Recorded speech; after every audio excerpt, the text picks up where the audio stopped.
is Thursday, July 17th, and this is a meeting of the Senior Center Site Selection and Building Committee. This meeting will be held in person at the location provided on this notice. Members of the public are welcome to attend this in-person meeting.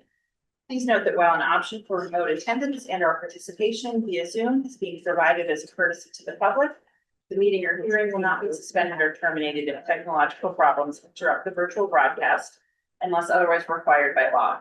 Members of the public with a particular interest in a specific item on this agenda should make plans for in-person versus virtual attendance accordingly. This meeting will be live on Zoom. The public may access the proceedings by joining Zoom meeting number 375-414-6055 or by calling 929-205-6099. For additional information about remote participation, please contact Carly Antonellis, Assistant Town Manager at atm@ayer.ma.us or 978-772-8220, extension 100 prior to the meeting. So you'll see It's a little bit low. do you want me to, I can turn the bigger air conditioner on? No, don't do that. I'll move. I can. Not that- This larger air conditioner, it does more, makes more sound than cool air. So if people get hot, we can always turn it back on later. I don't wanna do that, it's supposed to be. That's fine. But It is really. No, we'll all need it to be quick quieter. Yeah. Yeah, that's Yeah. better, yeah. For what it's Thank worth, you. I'm getting the audio pretty clearly here. I'm not getting any background noise at all. Wow, lucky you. Nice and cool where he is, yeah. So we'll all drive home and go remote. All right. When we going to Harry. Oh.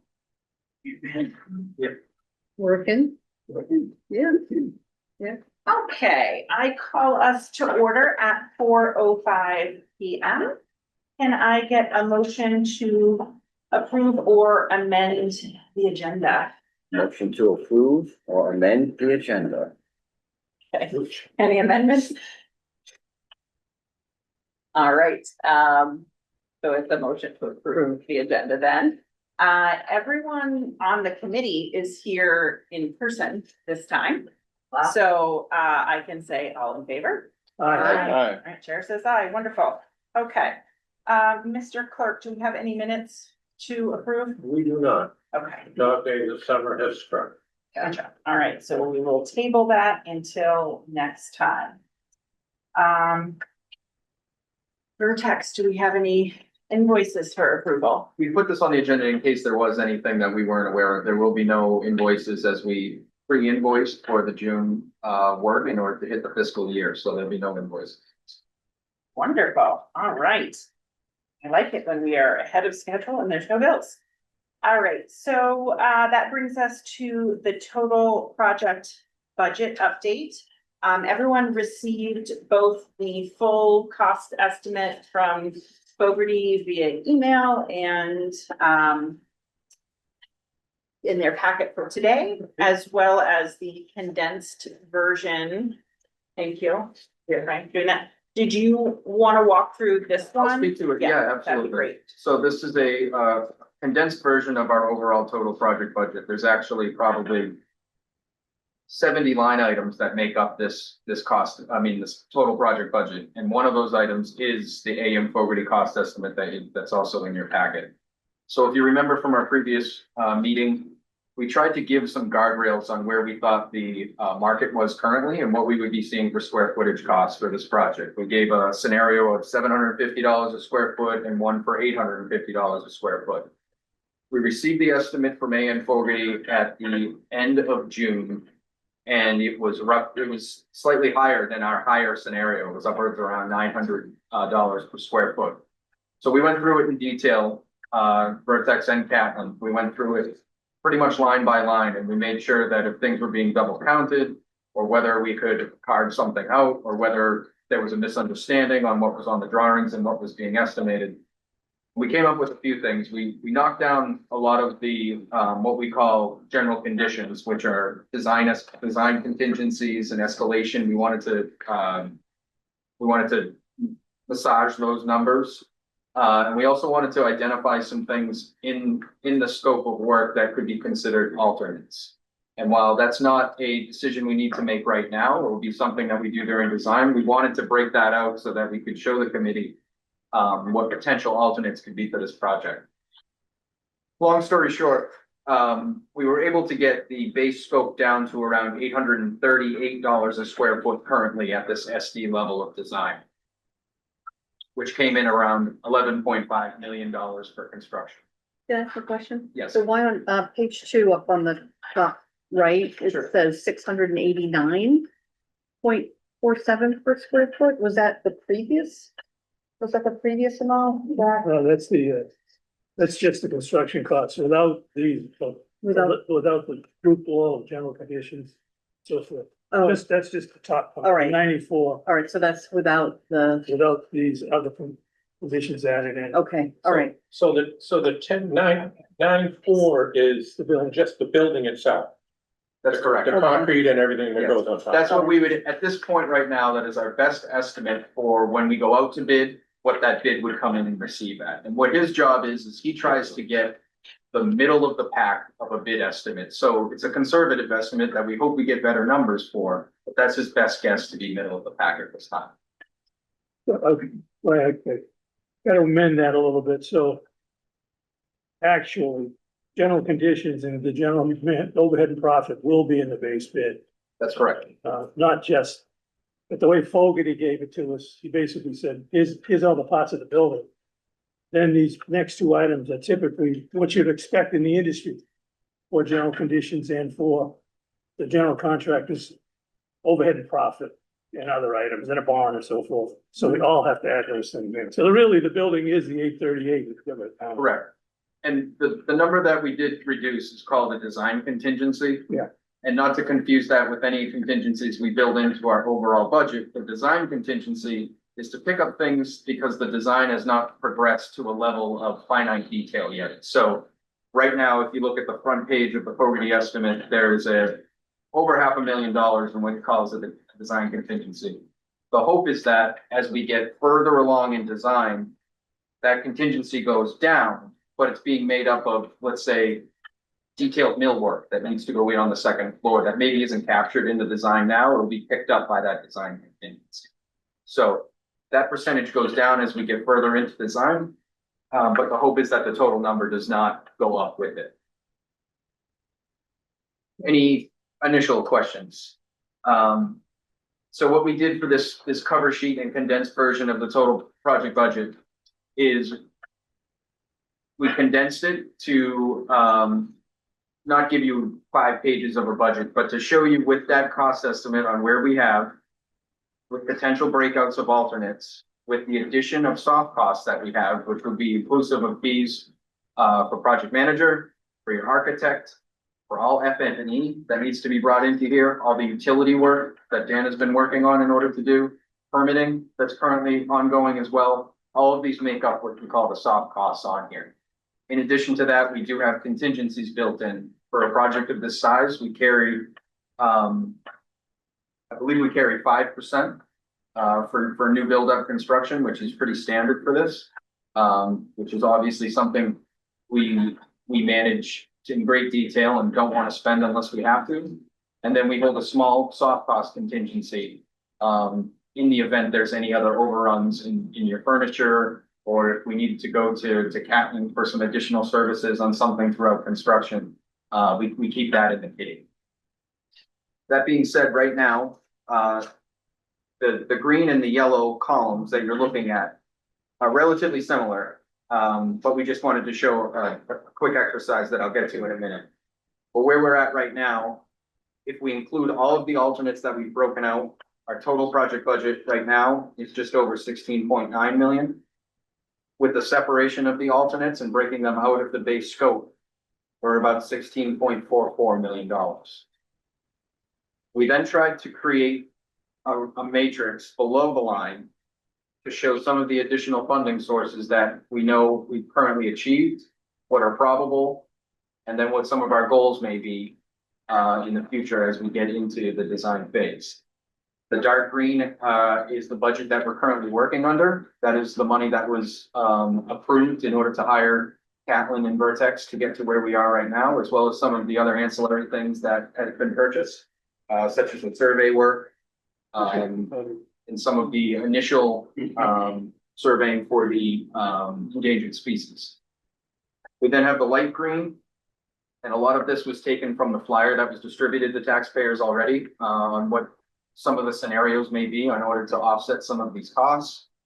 And then the yellows are potential grants and other potential funding sources that we've identified that we know that there's a risk of possibly not getting, but we wanted to put them on here to see what the potential is. Do have a highlighted of the fundraising goal. We had a great meeting, the town manager earlier this week and with Katie about maybe the potential of having a fundraising effort with maybe some commercial base, some donations that maybe be able to help offset this as well. So, in order to summarize all of that, the very bottom of this budget summary shows some of the scenarios on where we are right now. I would put your attention at the middle column on where our estimated town meeting ask would be currently. And we wanted to give two scenarios. One is without the alternates, one is with the alternates. And then the right column is the same. However, that is higher because that would be in the event that a CDBG grant was not achieved. So I think this is all just to show and emphasize that there is a gap here of what we're trying to make up, and that additional funding sources are going to be paramount here for this project.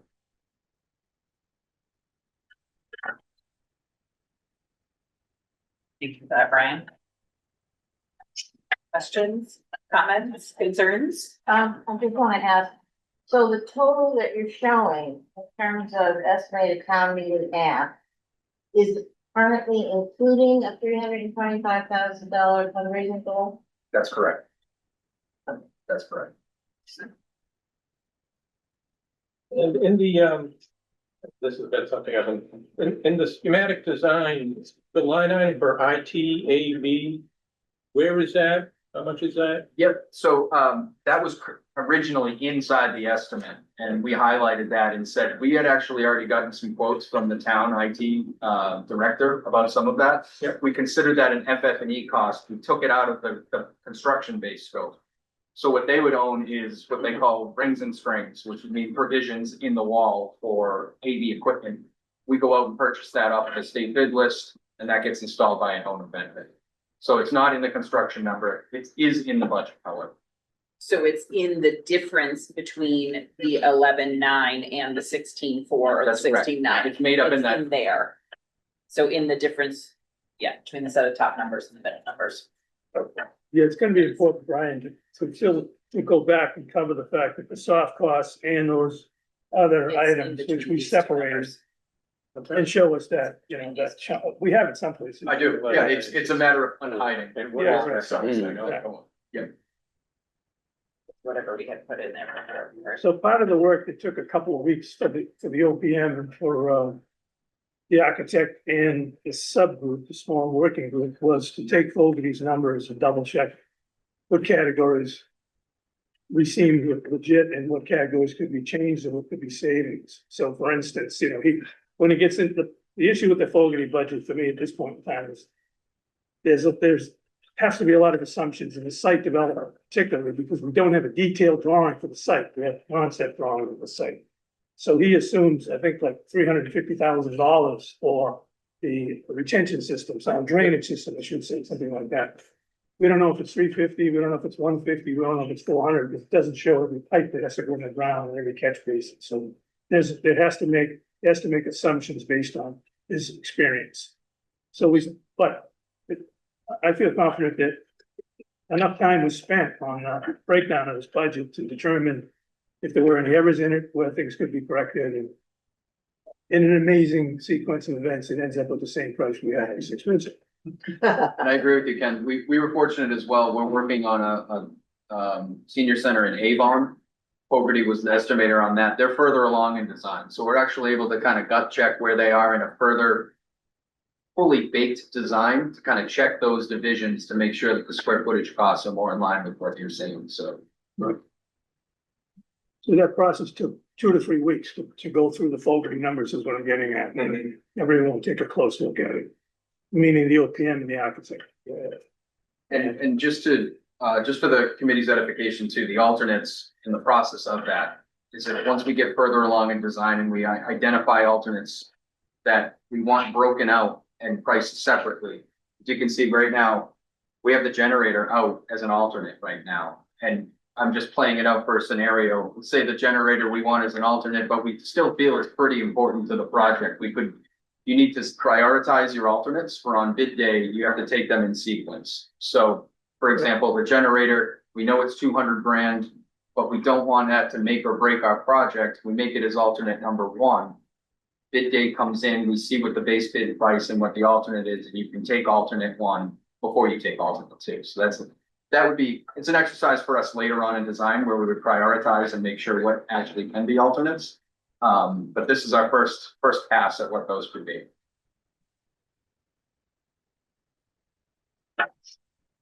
And then lastly, the only other thing would be is if this is the design that we continue with and we get into the next phase, which would be design development, we'd also work with Catlin on a round of what we call value engineering, on providing us options on certain things with the design that could potentially save money on this. So that would not be alternates, that's actually just reductions in scope. So if there's finishes that maybe in the market, there's a cheaper millwork or a cheaper finish on a wall, it may not make substantial changes, but help us get numbers down if we see some escalation in cost. And do we know how the process for the community development block grant will play out? I mean, who will have information about if that will or won't be available, and when would that information be forthcoming? So I'll just anecdotally answer it because it was initially the news was saying it was cut, and then it recently, now it's back in. So the bill that passed has substantial cuts to HUD, but still has some funding in place for CDBG grants. So I don't know, to answer your question, I think there'll be something, but I don't know the path. Do you know, Robert, when those, they're due in June, right? Something, They're submitted in April. April. So Madam Chair, just through you, so there are 2 issues with the CDBG grant. The first one that we did not realize until recently is in order to apply for that grant, which I believe we would be competitive, is you have to have a shovel-ready project and the authorization of town meeting in this case for the project. We were originally led to believe that that was not an issue. That is an issue. So obviously we have to check those boxes. The second piece, as Katie just mentioned, with the volatility on the federal level, at one point, CDBG program was going to be gone. Then there was going to be significant cuts. As of right now, from what we understand, their funding is there. So as long as, I think when we get to a point that we have the shovel-ready project and the approval, we will of course apply for that. I believe that we will be very competitive for that, and that'll be our economic development department. We have a new director that just started. He'll be responsible, obviously with the support of the other departments, to apply for that. But unfortunately, that piece will not be, if we use an October timeline, will not be in place at that time. So it won't be in place kind of no matter what. Right. Unless we were to Yeah. separately go Yeah. for design development dollars. Yeah. We won't be able to apply for that until after town meeting, no matter what. So I'm just wondering, what representations could we make on the floor at town meeting, which would accurately describe the situation and provide some level of hope or despair for whether or not that 1.3 would be available? That's what we said. That's I think having that available or being able to make representations that there's some likelihood that it will be available would be helpful. I can check in with Alicia, who has done the most work with this grant, I think, and get sort of her funding track record for it. I mean, that in their office, that might be helpful. We have received money for this grant in the past, but nothing for this. These numbers are smaller, right? Yes, it's. They use them for renovation of Right. existing housing stock and. It's a small ask, which we haven't asked, recently. We have a great track record and this would be Yeah. a competitive project, so it's not in the stretch category. So this number for, so 1.3 million is not a stretch? No, it's not a stretch. It's not a stretch. I think the issue is, before we can apply, we need the shovel-ready project and the approval. Which can be represented at town meeting, because that's the truth. And then the second piece is, long as the integrity of the federal budget, which the funding appears to be, from what we understand, is in there now, but you know what's happening and I'm not trying to get political, but I'm just saying it changes constantly. There was at one point, as Katie said, that it was out. So the good news, cautiously, is that. And we would be in a position to apply in April for it. Okay, So April. Next year. Next year, yeah. So So it has to be after town meeting, no matter what, because you have to have shovel-ready plans and town meeting approvals. You have to have full funding in place for the project. So we can't ask for it at the end of the year. If we get town approval, Well, that'll be the I end don't of think design. they That'll be when we because finish. because the application is They're not gonna review it early, but we're gonna have to be doing design development through the winter through the anyway. winter. And may I add All then, right. so this sounds though, if maybe I'm getting a little ahead of myself with the agenda, if the ask for the entire project is this town meeting in the fall, we can't count on it right now, or we have to ask for that additional sum of money with the caveat saying that we're looking to reduce it based upon the next year. Well, there could be a number of scenarios that. Which we'll I'm get. prepared to speak to at the appropriate time. I know you want to stick to Yeah. your Right. agenda. And we know what shovel-ready, that is, there is a well-defined sense of what constitutes shovel-ready that Design everyone development. will Mhm. agree to. Yeah. Yeah. It's not a moving target. No, No, no. so and I think the main takeaway from this is that, we were hoping after schematic design was completed and got the cost estimate back, we were hoping that those four numbers in the bottom would all be at or below 10 million, because that was our goal for the borrow at town meeting. And all four of them are above 10 million. So as Brian said, there is a gap still to fill. And so then I think that's really the discussion that this committee needs to have. Town managers input. Of course, this will go to select board and capital planning and finance as well, but that is the idea. We're off either a little bit or by 2.5. So do we want to now discuss where we might make up the difference? I mean, I think there are, actually, Robert, this might be a good time to talk about those different scenarios. I mean, I think the opportunities are either to really ask the town for more money, or to ask the taxpayers for more money, or to change our project, right? This is, we knew we would kind of come to this spot. If anyone is, didn't you want to steal what you were gonna say? Do you want to go into that in more detail? Sure, Okay. if this is the time to. Yeah, I mean, does anybody have any questions about how we got to these numbers first, before we? No, okay, all right. All right.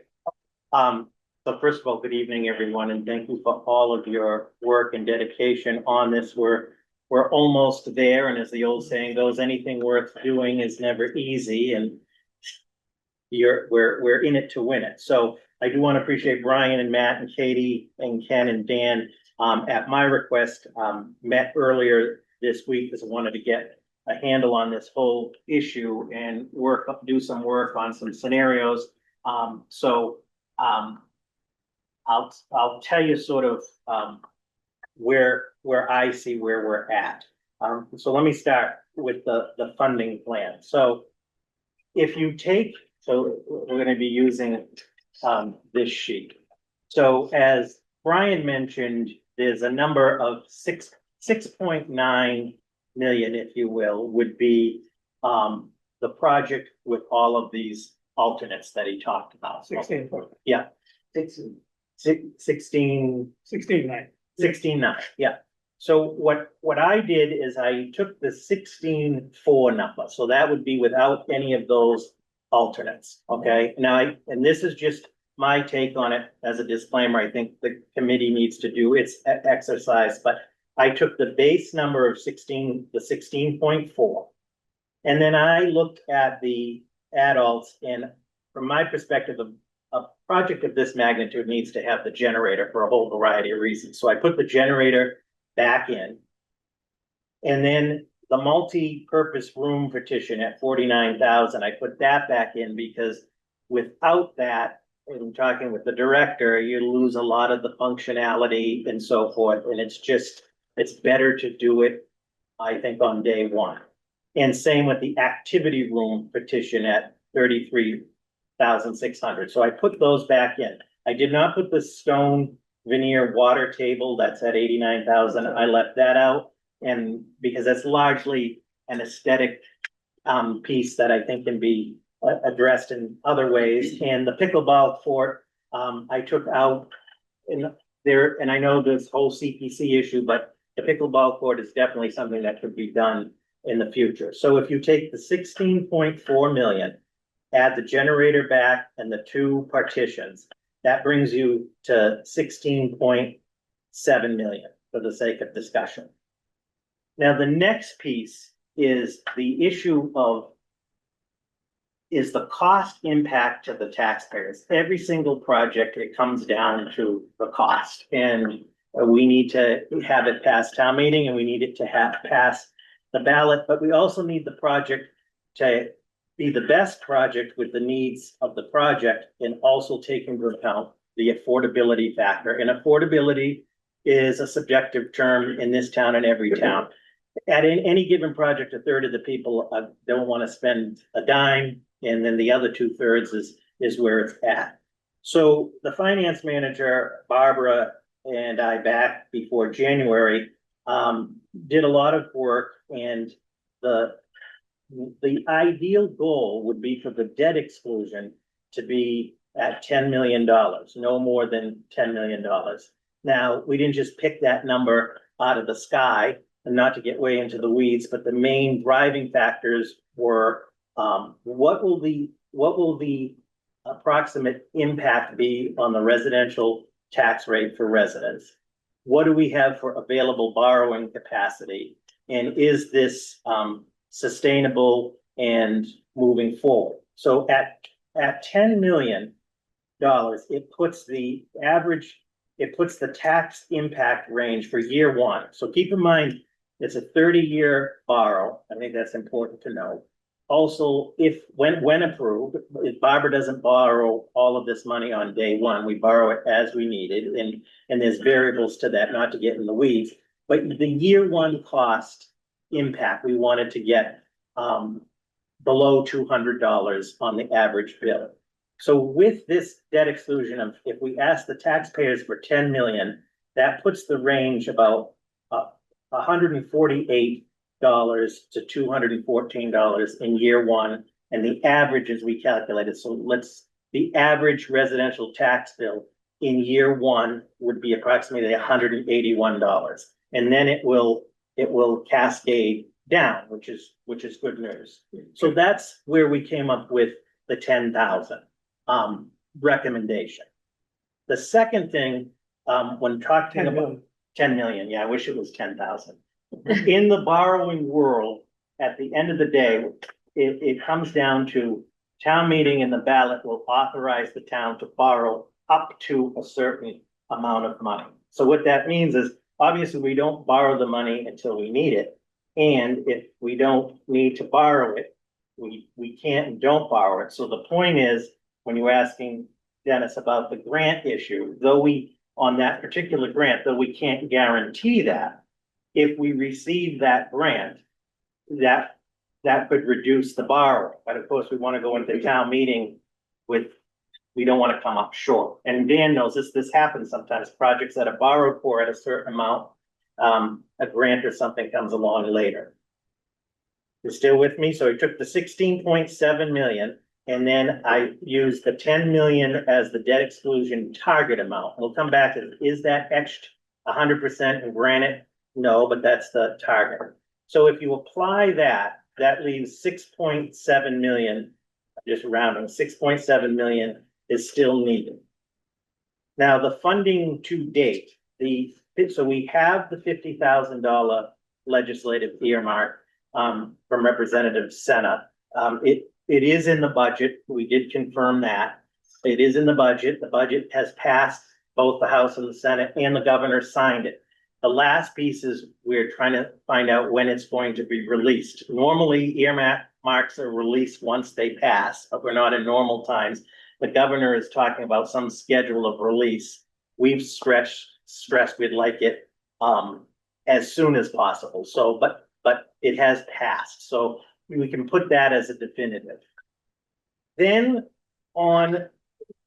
as we were looking at this, and this was back in January, now back to this sheet, some other good news. You'll see in the light green, the 1 million from the UDAG and 2 million from the capital stabilization. So the thought here is, how do we mitigate, reduce the impact to the taxpayer? So the first one is the $1 million for the UDAG. That is a balance of 3.1 million in that. It's for economic development and infrastructure purposes. It's under the select board. It only requires a vote of the select board. It doesn't require a town meeting. I strongly believe, and there is support, that the case can be made and I actually, since this, would put that number at 1.5 million, subject to the board. That's about half of the UDAG, which we would replenish from free cash moving forward. So that would, and I just want to not caution, but say that's subject to the vote of the select board. The second category is the capital stabilization. So that, over the years, that's a fund that the town meeting has put money into for future capital projects. And the balance on that right now is just over $6 million. And so the thought was, we should use some of the capital stabilization towards this project. I would advocate, I think comfortably we can increase that number from 2 million to 3 million. And that would leave still over half in the capital stabilization moving forward. Now, the caveat with that is subject to a 2/3 vote from town meeting. So if we move in that direction, that would be the first article for this project, would be for that. And then the second would be, for the borrow. Once that does not require a ballot. So. Oh, it doesn't require a ballot. That doesn't require a ballot. So. Just the bonding, only the bonding. Only the bonding, and that's state law. So if we apply the 50,000, the 1.5 from the UDAG, and the 3 million, we still, in order to, we are short, or we need $2,171,580. Okay, as of right now, is the shortfall. So I looked at some scenarios, and there are 3 that I see. And there may be others, but so one is, okay, we're short 2,171,580. So the most simple solution was, well, let's increase the debt exclusion from 10 million to 12.1 million. The issue is that's going to push the tax impact above that $200 range, and also impact our borrowing capacity. It's doable, but there are implications to that, meaning it's gonna push the impact to the taxpayer up higher than where it's at. So that would be one option. The second option would be to secure additional funding from non-town sources beyond. So you basically have to come up with 2.1 million between now and if we're on the schedule for the fall town meeting, whether fundraising, other grants and so forth. The good news is that wouldn't further impact, that would keep us at the 10 million. And the downside is realistically the challenges to secure that in a matter of a couple months is tough. And then the third option is to further reduce the size of the project by that amount. And I believe, Brian, when we talked, I'm not gonna hold it to you, but approximately, just for the sake of argument, 3,000 square feet would be about $3 million, okay? But that wouldn't increase the impact. It doesn't affect the capacity. We wouldn't have to raise any additional funding, but you would lose program space and there'd be a potential loss of program elements. But the other kicker is there would be further costs to do this work. So we all know that it's not as simple as we hear out there in the mainstream, like cut off a floor or cut this or reduce that. There's actual work involved in that. So there would be a cost for that, for which right now we don't have that funding for. Secondly, in addition to the cost, the time to do that. And we know that with this project tied into time is the issue of cost escalation. But I bring those three scenarios up because those are sort of the three that are out there in some fashion, including, sometimes on the select board and other entities. So that, as far as the funding plan is, we're almost there. Ultimately, let me just, and I don't want to get way ahead, Madam Chair, but just that ties into this.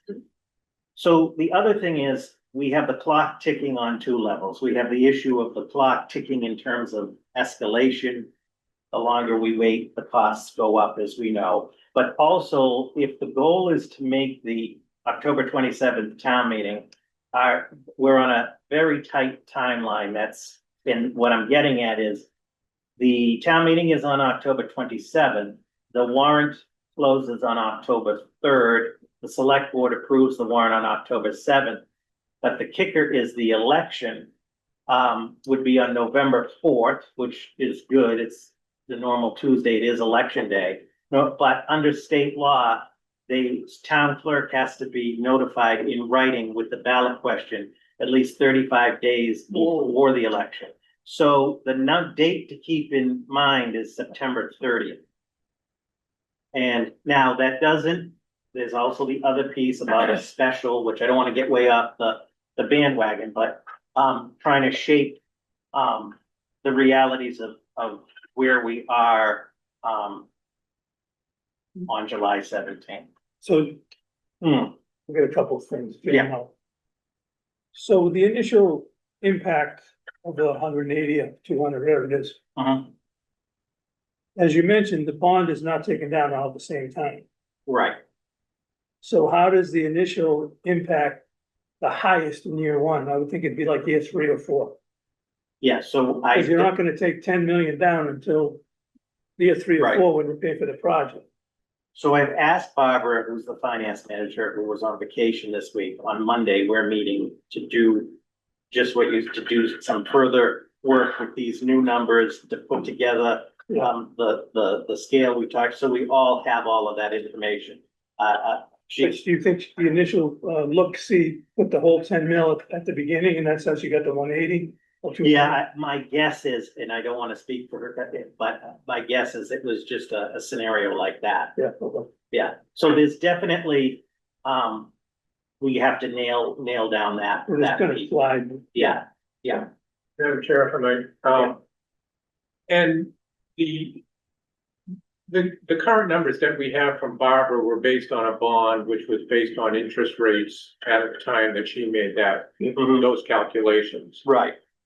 If interest rates, that is, do we want to do the exercise of if interest rates come down by a quarter point or a half point between now and April of 2026, let's say, what effect does that have on the borrowing? Yes.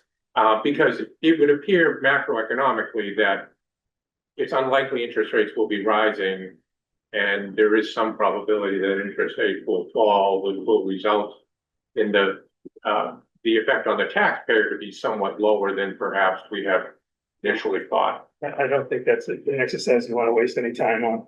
Right. It's too many other it's too many other things that are important. The projection of interest rates is way beyond the scope of anyone in this town. It's really just impossible. It's a moving target. Well, I mean, Even smart people don't know what's happening with interest rates, so it won't make no difference, a quarter of a point, you know, if it's that much in its actually. Oh, a quarter of a point on a $10 million bond, I think would. Spread out over Yeah. time like that over 30 years, What's that?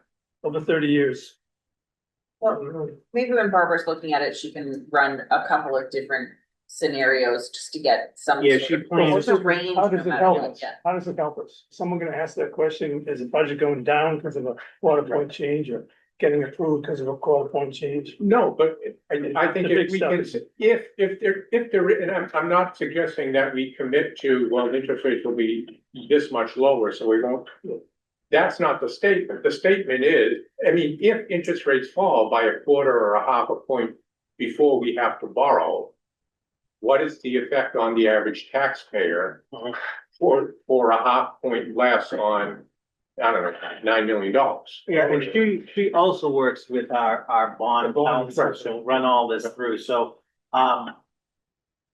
Didn't she already take a conservative look at that? yes, Yeah. yeah, It's like so. three, whatever it yeah, is now, it's like 3 1/4, she projects it at 3 1/2. Right, Right. She's already you taken compare it off, it. she's already raised it in her We don't- analysis of it. Right. She has. Yeah. All right, Ellen, you were gonna say something? We spoke with, Senator Eldridge when he was here for one of the meetings, and he seemed very gung ho about helping us with the $100,000 Right. earmark. But it looks like on here, ask is pending. What's the status of that? that is a good question on his ask, and I have a call, into him on that, so let me find out. Because I remember him saying we just had to send him a letter.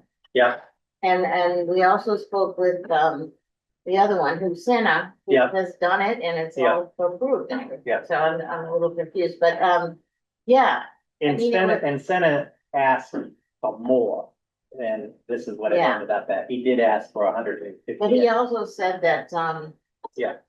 Eldridge can get double what he can get. Yeah, So, that's another 100,000. If we could take that off, that would help us. Yeah. You know what I mean? So I think that should be a priority, mhm, particularly if he understands our situation and where we are and needing mhm, to get it over the hump. I think we might. mhm. I mean, do we have to wait for a whole nother budget before that can be approved? But if he hasn't got it done now, then that's the problem. Let me verify, it depends on the funding source. Yeah, Yeah. okay. So, Yeah, that's just. One of the problems- Very gung ho. One of the problems with the elderly thing, you know, I spoke to him too, is the $100,000 that he was showing and talking about had to do with the fact that he was willing to give us 100,000 for solar improvements to the project, energy savings improvements. So he gave 100,000 to look, it was based on, that was part of the that's startup conversation. but that's not the way, that's Right. not, so when Ellen and I talked to him, we had a separate conversation with Right. him and ours was not related to Nothing solar related at to all. that. It was Right, just more good. general. Then he needs to be nailed down. It goes on. I mean, I can't remember if there was a discussion of the generator. I mean, if he was interested in energy, Yeah, if it was the generator, but, if he wants energy, but, anyway, I think he was.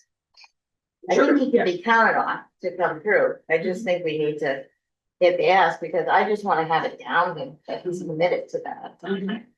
Agreed, yeah. So I have a question to Robert. With regard to an average tax for like around 180s, like an average of 180. Yeah. If we raise that to an average of, say, just below $200, say like 195, keep it under 200, what does that give us in terms of an increased borrow above 10 million?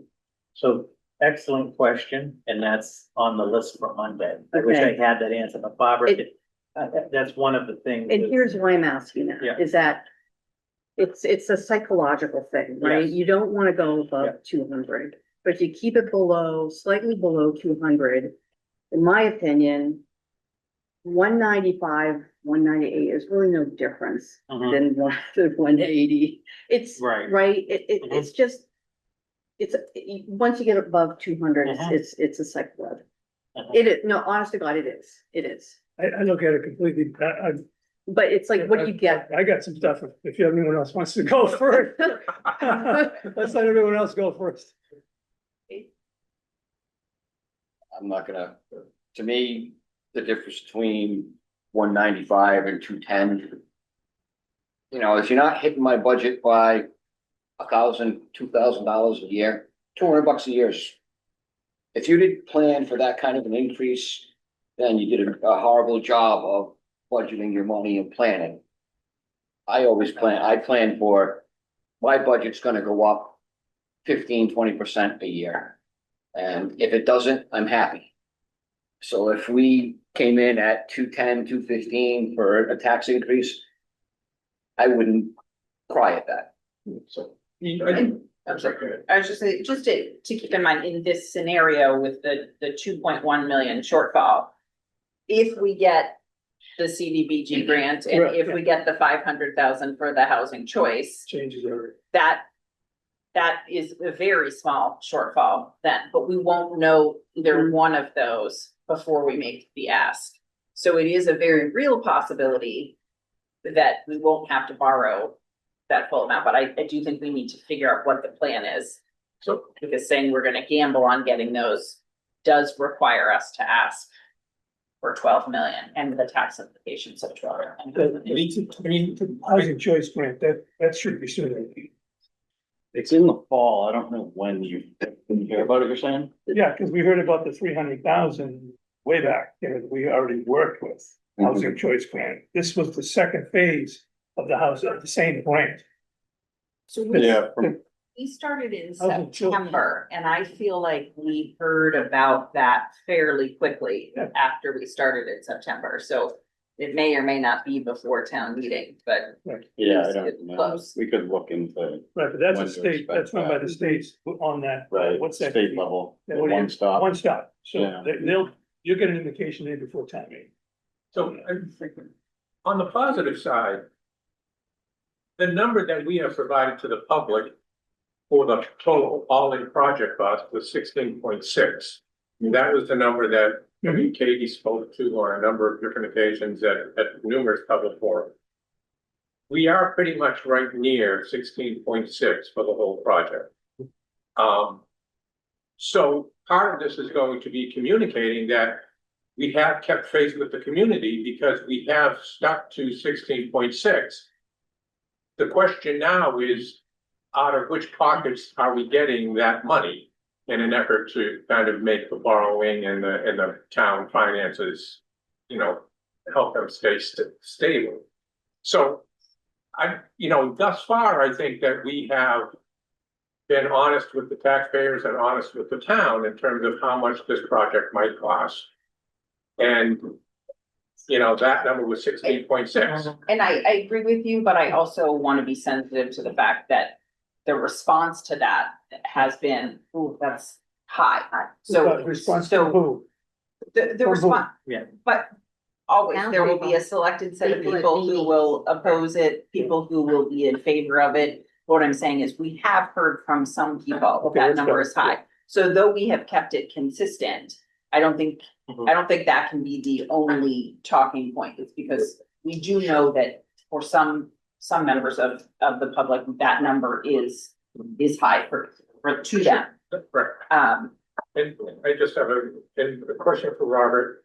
Can any portion of the project be paid for out of free cash? That is, as the year and a half or so of construction progresses, could some of the ad alternates, instead of being part of the, included in the borrow, could they be, $100,000 for the partition, for example, or the stone veneer or the generator? It's like 9 months from now, we will have enough money in free cash to be able to access that. Is that legal, and or whose permission would you need to be able to do that? Yeah, so the simple answer is that's legal. The catch, not the catch, but it's subject to a 2/3 vote of the town meeting. So it's the way I understand it, and we're all new at this. Yeah. The free cash, Yeah, it ultimately gets put into capital stabilization, isn't it? yeah, I mean, historically it gets put into two places. We've been putting it in the stabilization So in and essence, capital. when we take it out of capital stabilization, we're taking it out of free cash from previous years.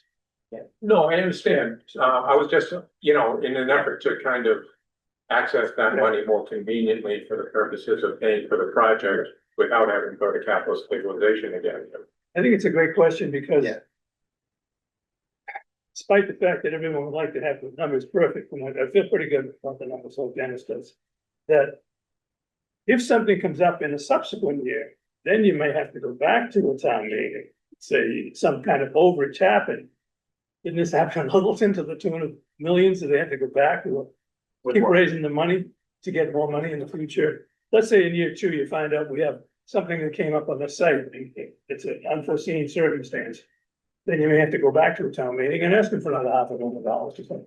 I'm not gonna contend with that now, but the town has to be flexible, yes, if it happens. But I don't think you can plan on that. No, you're I not gonna think plan the on it. idea is Not that gonna you're not. We try to pride ourselves on never going back to town meeting. Exactly. So I like that's why that. you're setting your budget. You wanna do this appropriate at ones Oh, so yeah, that I wanted, there's- that was what I was gonna follow up on what Dennis said in the same regard, so. In essence, we told the town 16.6 million. I remember conversations where very early on, actually talked, that might go up to 17 something. It was kind of a wide range of where we wanted to be. So. I'm not of a mindset that we're gonna change the building, I'll tell you right now, I go to town meeting the way it is and lose before all the effort that this committee and everyone else has put in. With the correct people in place, the correct architect, the correct. All the stuff to get to where we think this is the best fit for the town of Ayer. And that's my discussion on it, so. We got the best fit, we spent a lot of time, untold amount of time. And got the land for it. So consequently, I feel very strongly that. If you have to ask for more, then that's what we're up against, but Okay, that the building is. A good building for the town. so in this range of scenarios, we're talking about option Yeah. 1 being asking the taxpayer for more money to cover the difference. Option 2 being asking the town to put in more of its stabilization Well, resources. She just did that, so. Yeah, and then option number No, 3. number 2 was non-town, 2 was raised bond, number 2 was outside of town resources. Non-town resources. Well, I mean, there's That was really 3, I 4, thought. so you can ask the taxpayer for more. You Contingent. can- What? Asking the taxpayer for more contingent upon getting this extra money. Right. In the But in terms of operationally, you've either gotta ask for a larger bond. Yeah. You've gotta ask the town to commit additional resources to keep the bond where it is. Or you've got to reduce the project. Right? I mean, those are really the 3 options, like missing, and or delay the project in an effort to get more outside funding. Because we've established, I think, in the conversation that we can't get 2.1 million between now and October. So those are really, Mhm. it's ask the taxpayer for more, ask the town for more, delay the project and privately fundraise, or reduce the project. Okay, like, So, go ahead, yeah, so I'm gonna say that your first statement is incorrect. You're not gonna ask the taxpayer for that. We've told there's them- options. No, what I'm saying is, we've never told the taxpayers how much it's gonna cost them yet. So we're not asking anybody for more, because we haven't established firmly with the taxpayer what it's gonna cost them now. We're only speculating tonight. So we told them 16.6, we're at 16.6 right now. Now is the time to decide how much we're gonna ask the taxpayers for. We haven't asked for anything yet. So my point is that it's not an increased ask to the taxpayer because they haven't been told actually what it's gonna cost. But it's been, it was brought up at capital planning committee meeting, the capital Right, planning yeah. committee was aware of the 10 million of what we're aiming for the goal, so it's kind of out there. Is what I- And, I mean, I would say a couple of things. First, to agree with Ken in terms of the integrity of the building as it now stands. Going back 2.5, maybe 3 years, when all this first started. And we talked to a number of senior center directors and we visited a large number of senior centers around the state. It was universally told to me and some other members of the committee, don't make the building too small. There were numerous towns where, 6 years after it was built, 10 years after it was built, they needed to expand it. It was too small to accommodate the programming demand, et cetera. I did not hear from any of them that, geez, we built it too big and now we've got, 2 extra rooms and, we could have saved, $3.5 million if we. That was never an option. So I would not be inclined to support the idea of making the building smaller. Because again, I think that the building is an investment in the future of Ayer. And it's built to last 50 to 75 years. I'm assuming. I think we need to look at that, and I think in this sense, is I don't know if a professional at Vertex, an architect would look at, the size of the rooms for the program. Is there any way to kind of keep the program we have, but sort of scale down the rooms a little bit, scale down the building? Because there's that perception out there in the public politically of the size of this building. I've been hearing it from people who come in the DPW that ask sometimes about it. So You're to gonna have hear, success you're gonna at hear it town, on, to you're have gonna hear it success on at town Wednesday. meeting, it's gonna be, I think that really needs to be addressed. Even if we look at, I don't know if Vertex has someone on staff, or even if we had like a peer review from another professional architect could tell us, yes, that seems about the right size. For that type of room, those rooms, here's where you might be able to do something else. That's where I am, what I've been thinking. We did We're- it with our architect. We What's took that seven- gonna, what's that gonna cost us though? took My problem 700 feet with out. John though was, he knew we were looking for the 10 million number and he didn't cut back enough. We were still 2 million in a gap back in January and we didn't cut much out. And I brought this up a couple months ago. We said we'd get the schematic design estimate. And I was worried it's gonna come in over. It did. Now we're here. So now either we have to go back and do some Well, design you're work saying or we're gonna get more because of money. the It's kind of a 10. or a combination of both. We're looking at all these scenarios. So I think I don't think John did us many favors. I don't think he changed much at all enough. I mean, we I did agree. some things, but it just wasn't enough to get to the 2 million we needed to Well, and- really try to get Yeah, out while maintaining what we could for programming. That's what I. Yeah, I think you're yeah, Yeah, I mean, that makes sense, because as we were looking to make those cuts, we thought there was a $2 million shortfall. The cuts came in at almost $1 million. But we also, at the time, I know you thought that there would be cost savings in the site. We also thought the CDBG funds were kind of a more certain, and I don't think we had reconciled the timeline of the shovel-ready design at that time. So it seemed like a step forward, but you're right, it didn't completely close that gap. So thank you, that's yeah. a scaled, that's option number 4. Ellen, what do you? I agree with Dan. And I think the original instinct to not ask for more than 10 million was good. Because we don't have grants from what I can see. And I was talking with someone again today who's well connected in town, it's been here forever. And still does not think it's gonna pass. As a senior.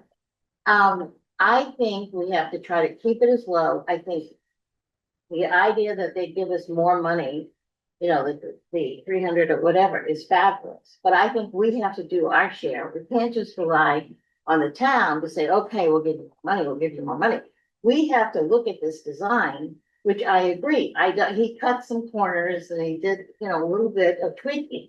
Cause he's in love with his design. I love his design too. I'm gonna say he was the one. I love the You design, but I- but I don't know that we can afford to do it the way it's designed right now here.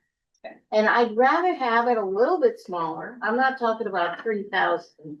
I think that would be a mistake, but even if we could get another 1,000 square feet out of it and save some money, we have to show that we are trying to get it down and to do our part. And not just say, this is the perfect building for this town, take it or leave it, you know, because we'll be set back another year and we may never get it and we'll be stuck here. What do you think the town can afford? I mean, I would think say it there's, is tricky. I would They say don't there's have many a people lot in of money. You're town. not looking at Groton, you're not looking at a lot of these other towns. There's even a lot of Yeah, seniors yeah. who don't We're wanna do more it. in excess in our town than any of our neighbors. Our finances. Well, are yeah, better and they're than gonna any be neighbor. paying more than that, 200, don't But they? my pay- question is, do you think it makes a difference at 10, 12? I think they're gonna say I think spend 10, about I think 6 they're right that 10 for the total is what project. we should go for, because right now, we're about to face the public relations thing of trying to convince people. Yeah. Starting Labor Day, that this is a great project and they need to do it, and I think if we put a number up there, they're like, that scares them off, they're not gonna care. But if we can do some things to cut it down and do our part, we cannot just be in love with things the way they are. You know, Okay. it's I too think much money. You're really So- making me feel bad because I can tell you right now, I've worked my ass off on this thing. No. I I know, never put in I- more, yeah. many Okay. hours in a building, okay, that I've ever done. Right. So we have definitely done our part. So So I, the question is, if the town can't afford it, start over. You know, I don't know, it's a problem. so let's go around and all share our things, and then Brian, I have a couple of follow-up questions for you related to that. So Linda, where are you at right now? This is a sense of the meeting. Where So, you are with 4 options. Just, I want to comment on Ellen's, I think we need, if everyone's concerned that the ask or the tax impact is gonna be too much, I think we have to show the scenario, because sometimes the difference between, you know, 1 million, 2 million, 3 is not a big difference. It's similar to, you Spend know, another a 30 years. $450,000 mortgage and a 500, it's the difference sometimes. People are concerned about the size, so I think we really have to zone in on the impact by eliminating 1 million or 3 million, whatever we decide at. I think we may regret building a smaller building, because if there are needs in the future where we're anticipating the population or the elder, you know, age, I believe that we may regret not going with what we determined was the correct size in the beginning. We're trying to, you know, appease, you know, keep the taxpayers where they feel they're comfortable at. Another question I have, are there other impacts on, tax impacts that will be at the same time that will increase it more than $200 per person? And is this tax impact in line with what previous, or is it crazy? You know, I don't know the history and all the taxes, but is it in line with what other tax impacts have been in previous years? So it's not like it's unexpected, you know, everything's going up, you know, it's not ever been going down, so. And I think that would be helpful to compare 10, 11, and let's say 12, 5. To see, so people, because I think when we did this way back, when we looked at the difference between 10 million and 11 million, or was it 10 million, it was like Yeah. $16. Yeah. It really was not a huge difference, Yes, but but I think it should be, spread over time, but I think it would be helpful to have those 3 scenarios to be able to compare. Can I just, my last comment though, if I, as a voter, it would be hard for me to vote on a final number and say, well, maybe you're gonna have, maybe it'll be 500. It's like people like, well, if it's not, what happened, you know? So I think it's very hard as a voter to say, well, I'm approving something at the high number, but you're suggesting that it's probably not gonna be at that high number. So I think people may have a problem with things that are the unknown. So I think we should look at that carefully. So other towns Yep, must deal with this in terms of granting cycles. So I guess the option is to say, this is the number. If we get grants, it will be lower and we have some good grants going.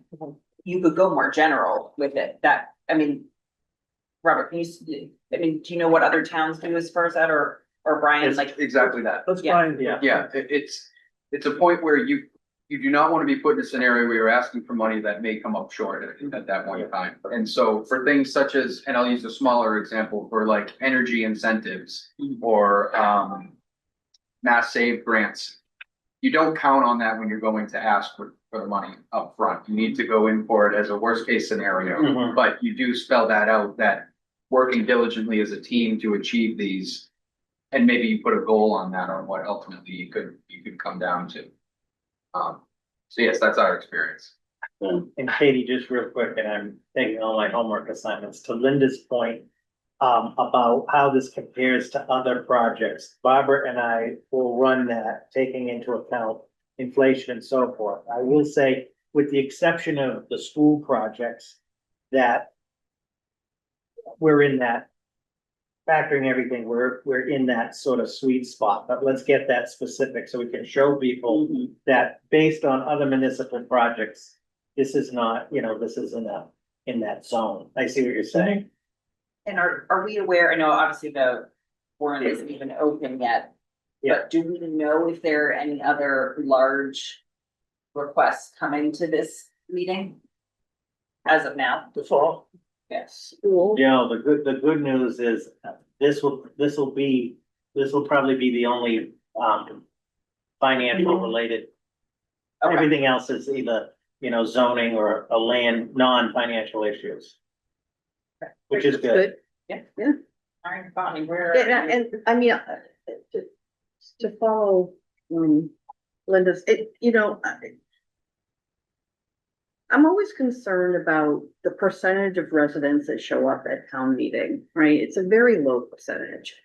And I don't wanna, I know we've done a lot of work with public relations and outreach, but have we really done enough, right? Have we? Absolutely not. Right, Not yet. so- Lot more to do, lot more to do. Lot- And the question is, do we have the time to do that before the upcoming, potential fall town meeting, right? To get the word out, to potentially get more residents that have larger budgets, right?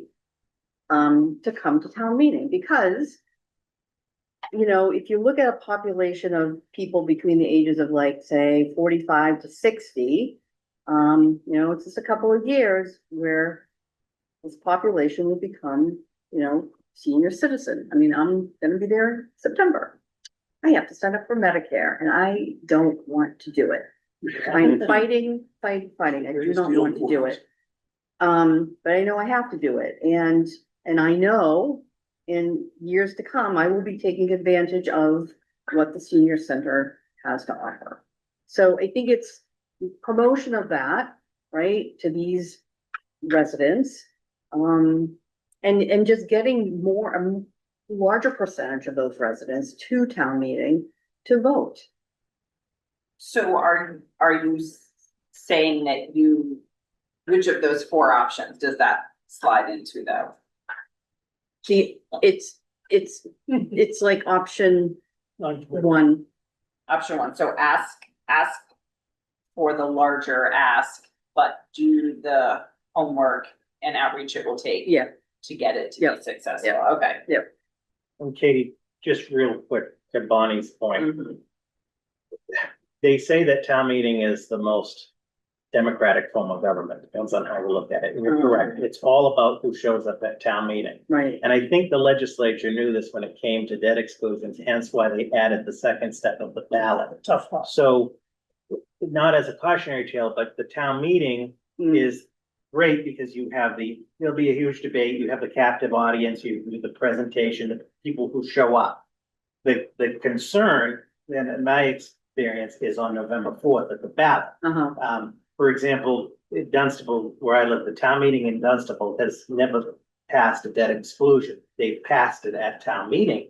And I've heard it, people at town meeting, they'll just, when they get tired, they'll vote yes, because they know they can go to the ballot and vote no. So, I just want to put that out there that we're looking at a two-part process. Yep. And it's Yep. not just this project. I always worry about the ballot piece Right. because Right, it'll happen 2 weeks after the town meeting and there's an 8-hour window for people to vote. well, it's a and- good, you know, Yeah, it's a but- great, it's a good argument, I mean. Yeah.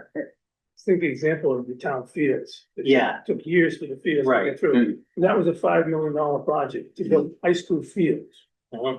We're talking about a building, it's gonna be, it's a big building, it's got parking lots, it's a whole site.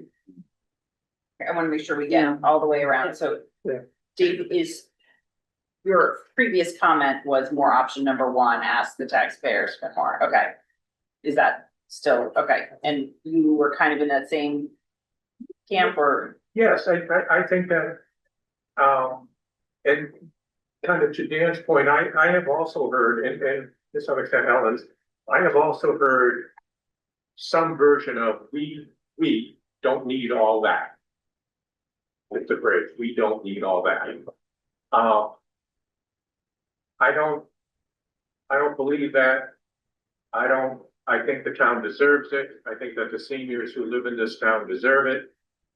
I think that, it's a good thing for the current generation of elderly citizens and the future generation of elderly citizens. I'm willing to try to sell that to us.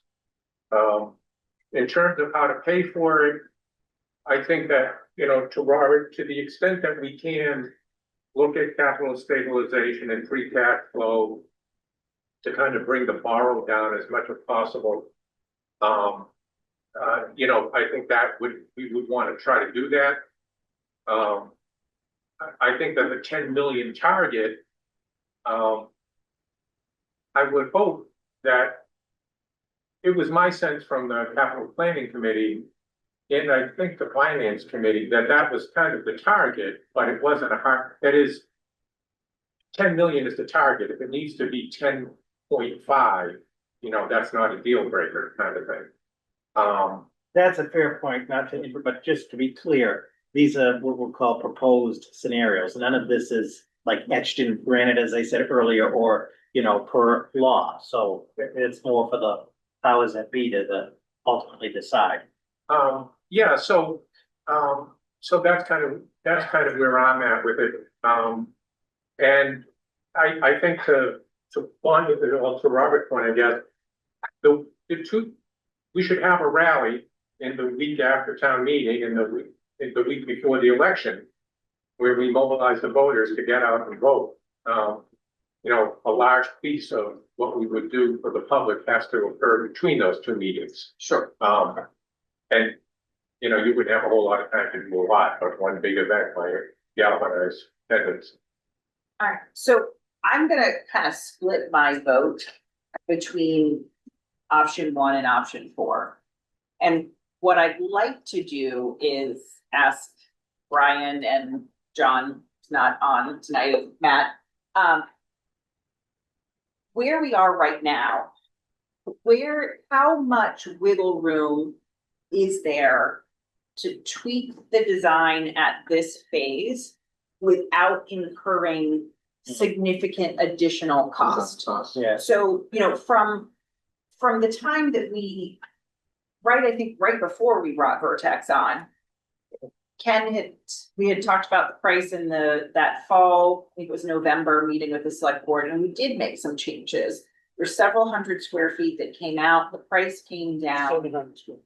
700, okay, so, we did make some of those changes. I'd be curious to know if there's a little bit more that can be made within the realm of not redoing, right? So that we could. Yeah. I think it would be a win from both sides to say, we gave a little, like we did this first redesign, we got the schematic design back. Let's give a little bit more, but then in return, because we did that, we'd like to ask the town resources and then potentially the taxpayers to make up the difference. I feel like that would just be a winning strategy. That's So my take on my it. comment just to that is absolutely, we could talk with Fallon about what could be squeezed or programming. I know they use a certain standard to get the sizes they need based upon that, whether that could be shrunk down any. at this point, if we're the schedule that we have now with town meeting, we wouldn't have time to go back and get any new estimates at that point or anything like that. So we would be using kind of a guess on where we're at. If we get a verbal from Catlin that says, yeah, you know, we might be able to get another couple hundred square feet out of this, we can base that off of what we're getting for costs on it, but it wouldn't come in the form of another packet like this without paying for it. Okay. And especially with our time frame, I don't think we'd be able to achieve the warrant closing with a more firm number at that. And so then, I guess, the follow-up question then to you, Robert, probably would be, if we do that, would expected savings based on that, would the select board have enough confidence in that? Because we would be doing, after town meeting, we'd be going through DD and the final cost estimate anyway, right? Yeah. So it's not like you would not be doing another cost estimate. So that, what kind of faith might they have? Well, I was gonna say, you're right, you could flush it out during design development to make sure Yeah. you meet your cost that you ended up getting at the town meeting. And without speaking with the designer, Right, obviously, we would advocate for there not being there. I don't anticipate it, but I would like to get their feedback about how big of a step back this would be. We're shrinking the building so that our foundations are getting smaller, you know, there are some other things that are drawings that are gonna be changed at that. It's good that we're at such a SD level at this point, but I do wanna get their feedback on it. Do we know if there's any, or in terms of either the utilities, especially the electric and the site preparation work, where there might be, or are those numbers solid now? I'm carrying $1 million. yeah, What's that? I'm carrying $1 million in this budget, right? or I For would keep, utilities. To the side. Do the same. yeah, and I think we're very comfortable with the water number, it's the electric and Comcast, which is still variable. And, But I closer, would keep, we're closer. yeah, it is closer, I would keep where you're at, yeah.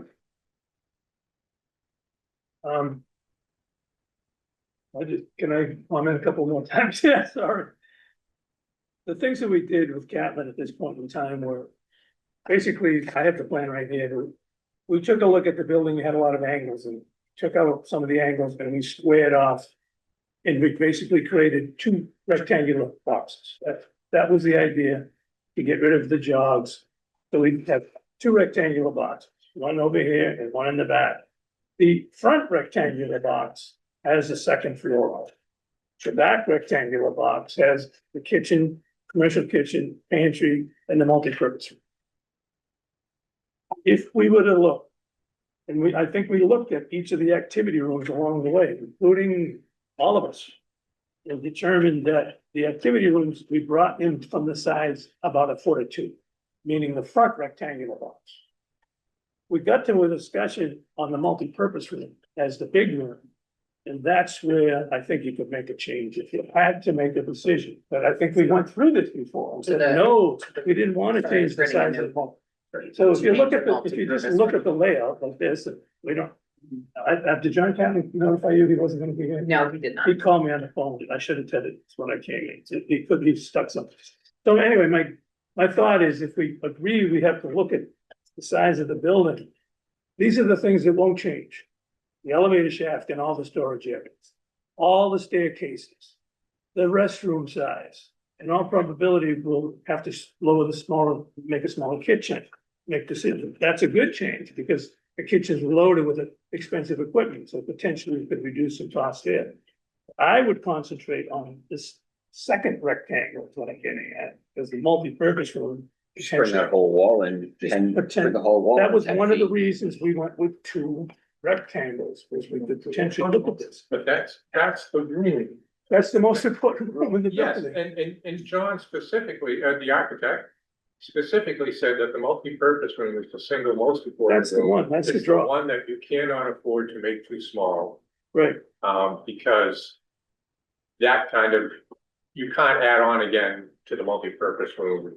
It's kind of the room, it kind of sets the tone for the entire rest of the building. And, you know, where were we? I forget which town we were in. West Boylston. What's that? West Boylston. West Boylston, whose multi-purpose room, Was you full. know, 5 years after it was built, it was too small, or Yeah. when we toured it. There were just too many people trying to, like, you couldn't, that is, the multi-purpose room has to be designed for the convenience of being able to walk between tables with a walker, to maneuver a Yeah, wheelchair that's another thing. in order to get around, and get people seated comfortably. To be able to have people serve meals at various tables around and which, so that's the critical ruling. So, There's another angle to this too, that, as far as the design of the building. Remember that in the consideration for the building, we have a wellness office, a wellness room, a private place to set aside, for that particular important feature where people can get consultation. So I kind of disagree that we can shrink it. I can see a foot off the side of the building here or 2 feet, but we're not gonna redesign the whole building. The steel, I am very happy about the fact that we were able to get to the level of schematic design, and you had the steel put together, so there is a steel plant that is able to get priced. And it's a very important part of the deal, looking at, we went through the testing on the soil to determine that all the structural elements would work on the site. I mean, we were so much depth of this, it's amazing. So my view of making the building smaller is, yes, there's a potential, maybe you cut a little bit off here and you make the multi-purpose room better, but I think what I'd love, I think what I'd love to see is, and you're gonna save 500,000. well, but that's what I'd love to see is to look both at Linda's suggestion and that to say, if we cut 5 feet off the back of the multi-purpose room, the bonus is, the upside is that you would save X number of dollars. 500 bucks a foot. the- Let's say half of 1,000. Yeah, but what's your design cost gonna be? You might save What's the- 500,000, right? you're gonna cost spend 250,000 to Simple design changes it. won't cost us anything to design, because we're early enough. A simple movement of this line is not gonna change us, because we're early enough. You know what I'm saying? I think of it as a scale, balancing, like if we Yeah. take 5 feet off the back of a building, we will save $500,000, but that, or whatever that number is. Mhm. And then versus if we keep it as it is, it's only $16 more per year. So then you can kind of look at, I mean, I know I'm a data driven person, but like you can look at those two things and say, is it worth spending X amount to redesign that versus, and that gives us a little bit more information. Plus, us doing that shows the select board, capital planning, finance committee, and the public, if they were to ever watch our videos, but it would show them that we are not walking in to the meeting saying, this is our building exactly as we like it, we're not budging, we're not moving. We can speak to the fact that we did do 1 round of revisions and we looked at the second round of revisions and maybe the second one did or did not make sense. Ellen? Can we talk now about the idea of different finishings that have been proposed? As you said, later on, it would be a discussion of how to save money, but could we look at some of that now and see if we can cut? So we went through an initial with the, but as the more, because that stuff has yet to be actually fleshed out and designed at this point, so a lot of it is assumptions, that is in our estimate. So once details and finishes start getting into the drawings, this estimate becomes probably double the size. And that's when you get into the details and circle where you're seeing some high, and you ask questions to get possible, reductions in value with that. Brian, can you speak to just as an industry, when people make changes to finishes, does that result in 1% No. change in price? You're not going to make up a $2 million gap by changing from tile to FRP canvas or something like that. Okay. But what you will see is a summation of 10 different potential options that we have, whether we go to a drop ceiling with ACT tile rather than a drywall tile, and that comes out to $40,000 to $50,000, and you add that all up. What we usually try to see is, you're trying to get that 6-figure stuff to really kind of squeeze you out on your finishes as you go into your next stage. So one of the other things we're up against too, and Callan pointed it out, is we're gonna be building the newest building that's been built in the town of Ayer with the highest standards of building construction requirements. Yep. So we're facing the stretch energy code. We have to build to the stretch energy code or exceed it. We're building to the highest HVAC standards, the highest electrical standards, which include the biggest bullshit I've ever heard of having to put. Put that on the slide. Having to put in requirements for 8 electric vehicle stage future stations in the parking lot when we need maybe 2. So So, I did have 2 people come in and ask me. if we yeah, were but gonna use the be able 2, to you know, charge. you don't need, so I think kind of, the difficulty we have as a committee, the difficulty that I'm having is prevailing wage. I started that from the beginning, there's a 30% rate. Okay. The fact that we're building to the new stretch energy code and exceeding it, the fact that we're building a building that'll last for 75 years will be the most energy efficient building in town. There's nothing to compare to this building as far as the new building codes are required, energy codes required. Access for people with special needs that is required, meaning thinking of all of the floor finishes. That's what sold us on Catlin in the first place, the finishes inside the building. The fact that he understands every floor finish is important to elderly people with wheelchairs, all the other pieces that go along with it. So I don't know if there's anyone even in town can understand the depth that we've looked at this. And how we got, the pricing is based on many of these factors. But that's the issue, is We if don't they wanna give them don't, up. but if they don't understand it, and part of that's the job of public outreach, but if Yes, they 100%. don't understand it, then you can't sell it. And that's the challenge, right? It's a big But I challenge. think that to Ken's point, It's I not a would think standard that, building. I would think that the climate folks, the environmental folks, the Yes. clean energy folks would see that as a reason to vote for the bigger number. It's because it meets such high, that is, we as a building committee don't have the ability to control the cost of much of which is Yes, required by the state, required by the feds, required by the various environmental folks. And so our ability to control it is limited. yes. I mean, we can't say, you know, take out half the insulation, Yeah, you know? So I mean, that's actually a really good segue, just in order to keep the meeting on track and on time, yeah. At some point, I do have Yeah. Matt here to speak the schedule, Yeah. but I'll have to take up. But, you know, we have kind of a split vote, you know, 5 in favor of asking taxpayers for more and 3 in favor of reducing the project.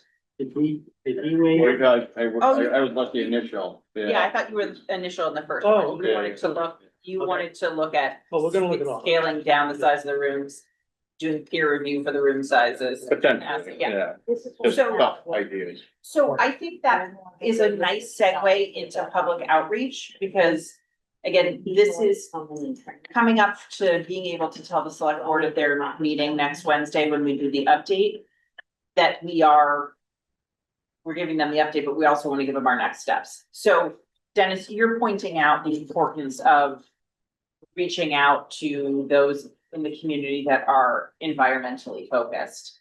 So that's I think the sort of last major thing on our agenda. Unless Dan has something Public large, relations, would be outreach, a public outreach strategy. Thank you so much. Yep, yep. Sorry, I had to leave. Thank you very much. this goes down. So. Yeah. How is everybody, Can I go Do and take a walk do around? we wanna repeat Thought we have to. some of the same things we've done? What are some of the things we wanna make sure we get to? And we did outreach at the senior housing, we did outreach in the evening at town hall, we did outreach on the weekend, we did outreach at the library. What are additional things? And we don't have to hammer down all the details right now, but let's start on that for a few minutes and then, I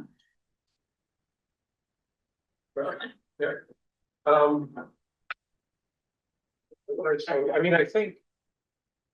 I mean, the neighborhood. You know, do small coffees with, you know, parents, well, your closest neighbors, if there are, you know. 6 of us, who have, I mean, that's 75 people, let's say. I don't like any of them. Well, the important thing is, do they like you? No, that's how we get along. Get a show of these plans. What's the best way to reach everybody in town? What is the best way? Probably a townwide mailer. Yeah, Everyone mailing. and it maybe a questionnaire where they can send it back. What would we ask them? No, because we'd have to be willing to take action based on Yeah, that, yeah. yeah. I think, And I said, yeah, go ahead. I was gonna say, I'd recommend, might be good to have a sort of a sub work group. Maybe 3 of us, Yes. kind of put together a flip, you know, a strategy, Okay, and then bring it back to the okay, committee. that's fine, And then, that's, okay. you know, there's a bunch I I want to have hear from the stormwater outreach we did, I could help produce and. Okay, I just have a comment. So a mailing, how do you do your mailings? I know where I am now, but we have utility bills that are town issued by, and we put our flyers and it's very successful. So I don't know how you do your mailings, just as a regular mail or, We had, the tax bills, I think they just went out, the tax. we have bills monthly go- billing, that's the thing. That's why the very. So for water and sewer, it's monthly. Well, it's Well- quarterly, but we have 3 routes in town, so every month there's a bill going out to a third of the town. Yeah. So that's how that works. So it would take 3 months for it to Yeah. get to everybody. And the other thing is, I think we need to look at a larger target market.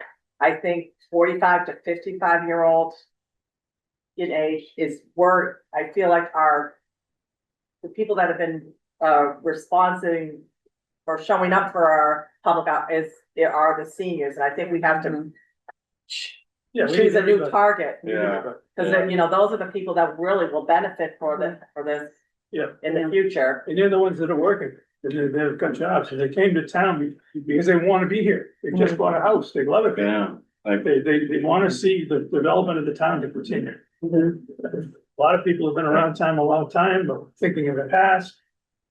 I mean, I know you've already done a comprehensive, list of things, Katie, and the group. Yeah. You've been to high school games and Mhm. musicals. Yeah. Tried to get a lot of it, but, I think we need to do town hall all over again. Yeah. Oh, yeah. At One least thing- one, maybe 2.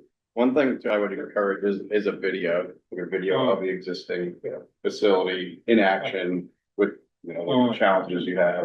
That was up before. And then also a kind of a You guys video do that of like basically what it would look like if you had, the proper facility, right? So if you went to like. Yeah. Wilmington or wherever. Yeah, that'd be wonderful, okay. Speaking of, would there be much savings in the size of the parking lot? I thought of that at the beginning, What's that? I said that at the beginning, everyone voted no on this committee, said, no, you don't wanna build a smaller parking lot. No, I know, but if But I agree, if you lay the groundwork, I mean, instead of going from, I don't know what it is now, 110, 115 cars, go for 50. 75, 80 cars, and then, if we have to add on to 40 later. then I'll give you the other side of the coin, okay? So because we have, this actually came up in planning board meeting, we said, a group that wants to do something in 2 phases. So if you do that, your stormwater calculations will not comply with the requirements.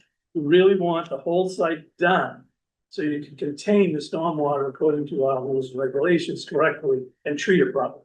So if you leave it undone, you've got gravel, you don't know what's gonna happen. That's to do with more regulations. In essence, you're really better off doing the whole job, getting it done right, landscaping it, the whole finish.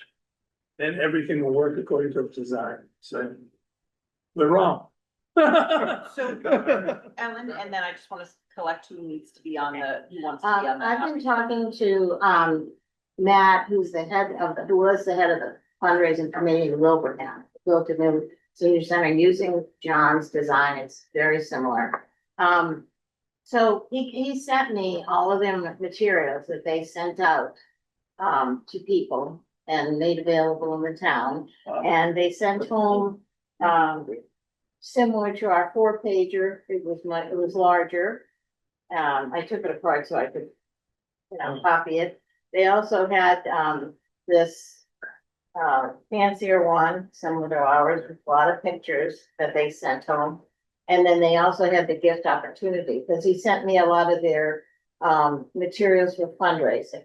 Which is what I used to. Yeah. Yeah, which Yep. is what we use to design the one we have. They raised, as of months ago, they had raised 912,000. dollars towards their, and that included the bricks and all the rooms and grants and things like that. So he has offered to come out and do a training session with members of the Friends or anybody who wants to talk about things that they found. He said particularly successful was, yard signs. He said it was before the meeting, you couldn't go, 5 houses before you saw another yard sign. And that was very helpful in building, positive feelings for it. things like that. Big So, sign on the roof. And is there Okay. funding problems? Big sign on the My roof. house. well, we It's also my had house. talked about funding for the phase of, the promotion, I believe, with, Vertex. There was an additional amount of money that we would have to pay for that. And I am certainly in favor of the video. I think people in this town Really? have to see Yeah. what this is and for how many years, 18 years. This is our senior center compared to everybody else's. And what it's like to try to park here on a Tuesday if you're coming to lunch. That's a video. And if it's snowing and you have to go down it's ridiculous, actually. So, yeah, I think. And I do have those video clips that you and I made a while back, Yeah. and so I'll try and put those together and, So we need a professional, or we need to work with the students or something. yeah, It's a key piece. It really is. work on that. All right, so who would like to be on the public outreach committee? Okay, so Ellen, I can do it, but I'm limited. okay. All I right, will be available. okay, so if it's Ellen, Time to step up. Dennis, You want me to be Linda, on it? and Step me. up. So If you need we can another only have 4. If we have 5, we're gonna have a quorum, so. Who's the most charismatic? He's the most opinionated. I would rather spend my time trying to figure out how to make the building. So, yeah. I would rather. Yeah. The cost. I don't know if I have time, but I could, support and jump in when And give us as needed information type of thing. on and- the, Yeah, I don't on mind the sort of stormwater. supporting and helping and meeting with you in the first meeting or whatever you go. Yeah. Yeah, like, but I don't think full blown on it. Doing Anybody else tasks, for you yeah. right now? If you need me, absolutely. I'll- Okay, Tell me when and where. all right, so, so if Ellen, Dennis, Linda, and Dave work on that, and I can pop in when someone else, one of you cannot attend, so that we don't have a quorum, then I think that's a good plan. I mean, I could show you what I did for groundwater, for stormwater. I basically made a timeline, put all the tasks we were gonna do on it, went back to the work group. What do you think about this one, when, then, kind of, Okay, and we sort of went from there and just tackled. perfect. it. Yeah. Now, can we get the original? Where's the design, I know we got the building. Now, where's the rationale? The report that they made up that said this is what this report supports this building. That says you need this, and this. If Program. we can get both of those together and bring that to the town and say, look, here's what the professionals say we need. And Right, here's the building that we designed based on that. That's why we're coming to you with this. and Cause I that haven't was, seen both of them together at the same time. okay, that's So if we a can good try to idea, put that together, yeah, we can bring that to the town and say, look, here's what the professionals say we need. We need a room for this, we need a room for this, we need this, we need this. She's part of that professional team. Right, but yeah, that's, so I mean, that's like a, that first deliverable that Catlin gave us was a chart that was, these are the rooms, and given this many people in town at this many square foot per person in that kind of room, you have a room that's this size. The ground. We do have that document, and then that document evolved to little squares for room sizes, and then we got our first floor. Right, so So, we can- yeah. if we can bring both Yes. of those together, yep. Yeah. Now we can come back to the town and cause I don't think the town's ever seen, anybody other than us on the committee have Yeah. ever seen that. So we can get that information out Here's to the broader public. the room developed. This spreadsheet. Yeah. This All whole- right, I don't- So we went through this as a committee, step by Right. step, room by room. And, It's my understanding that part of the reason we picked Vertex was because they had a lot of experience in the public outreach and promotion point of view. Isn't that correct? That was part of the interviews. Yeah. Yeah. There's a guy, Matt. That's stuff. Yeah. Can you speak to that?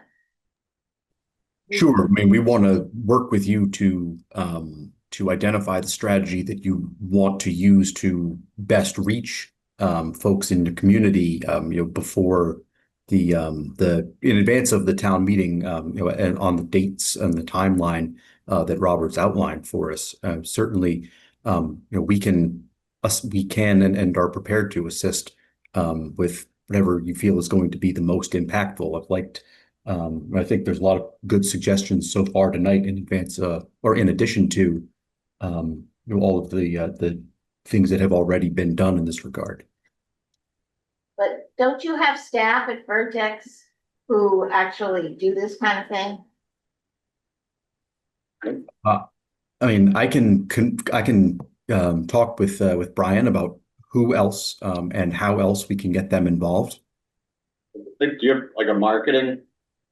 Your marketing, Matt, so they like preparing flyers and stuff like that. Or Sure. And also Catlin advised us earlier this week that they are in progress at preparing additional renderings of the interior and exterior, which will be helpful for for graphic materials as part of the public outreach effort. Dan Arts was saying that those are in progress right now. And he had said he hoped to have those for us, hopefully right before the select board meeting. next Correct. week. So we may be able to unveil. Showing more of the interior views than just the elevations and floor plan. We need to see the look of the inside of the building. I think that'll connect more than showing them the outside of it. Yeah, the graphics are going to be hugely important as part of this outreach effort. Yeah. Well, I think ideally we would start that very soon after Labor Day, when people are back. But we have, it's something we have to pull together pretty quickly. But that was a big concern when we were picking the firm that we were gonna have at OPM. And I remember that it was part of the interview structure as well. Absolutely. And when we picked the three finalists, we picked ones, at least two of those, including Vertex, were considered to have this skill.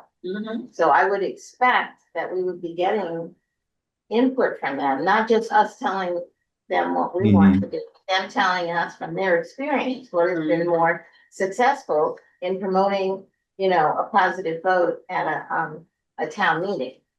We want to talk to Littleton, just how has it been in the first couple of 3 months of it being open? What kind of reception have you had? What kind of advantages have accrued to the town since it opened?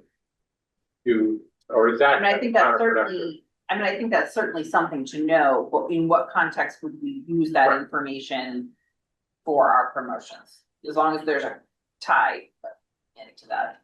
Yeah, I don't know. I mean, Hard to give people a comparison. I don't, not No, sure I they want, they just don't want to compare us to other towns.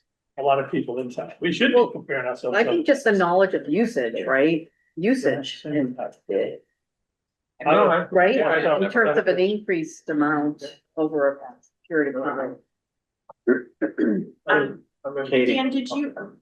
just real quick on this issue about the public outreach, because it's about making the case. And this is just from my vantage point. I hear from a lot of folks and what have you. And this is not meant as a criticism, but one of the things I think you have to nail down is the issue of the size of the building. This is what I mean. People say, those that know where this is what, 1,300 square feet? 13,700. How much? This is 13,700. This is 1,700. This is 7. Oh, this And- one. Oh, Yeah, this is how much? 17. And then you're proposing 14 something, which No, 13,700. 13 something, which will be the largest building in the town at that point. Well, it's not the largest building, but It's larger than the municipal building. Okay. Yeah. It's not larger than the schools. Well, here's what I'm gonna tell you, and you're gonna hear this Wednesday. You're going to hear this Wednesday from the board that is not on board.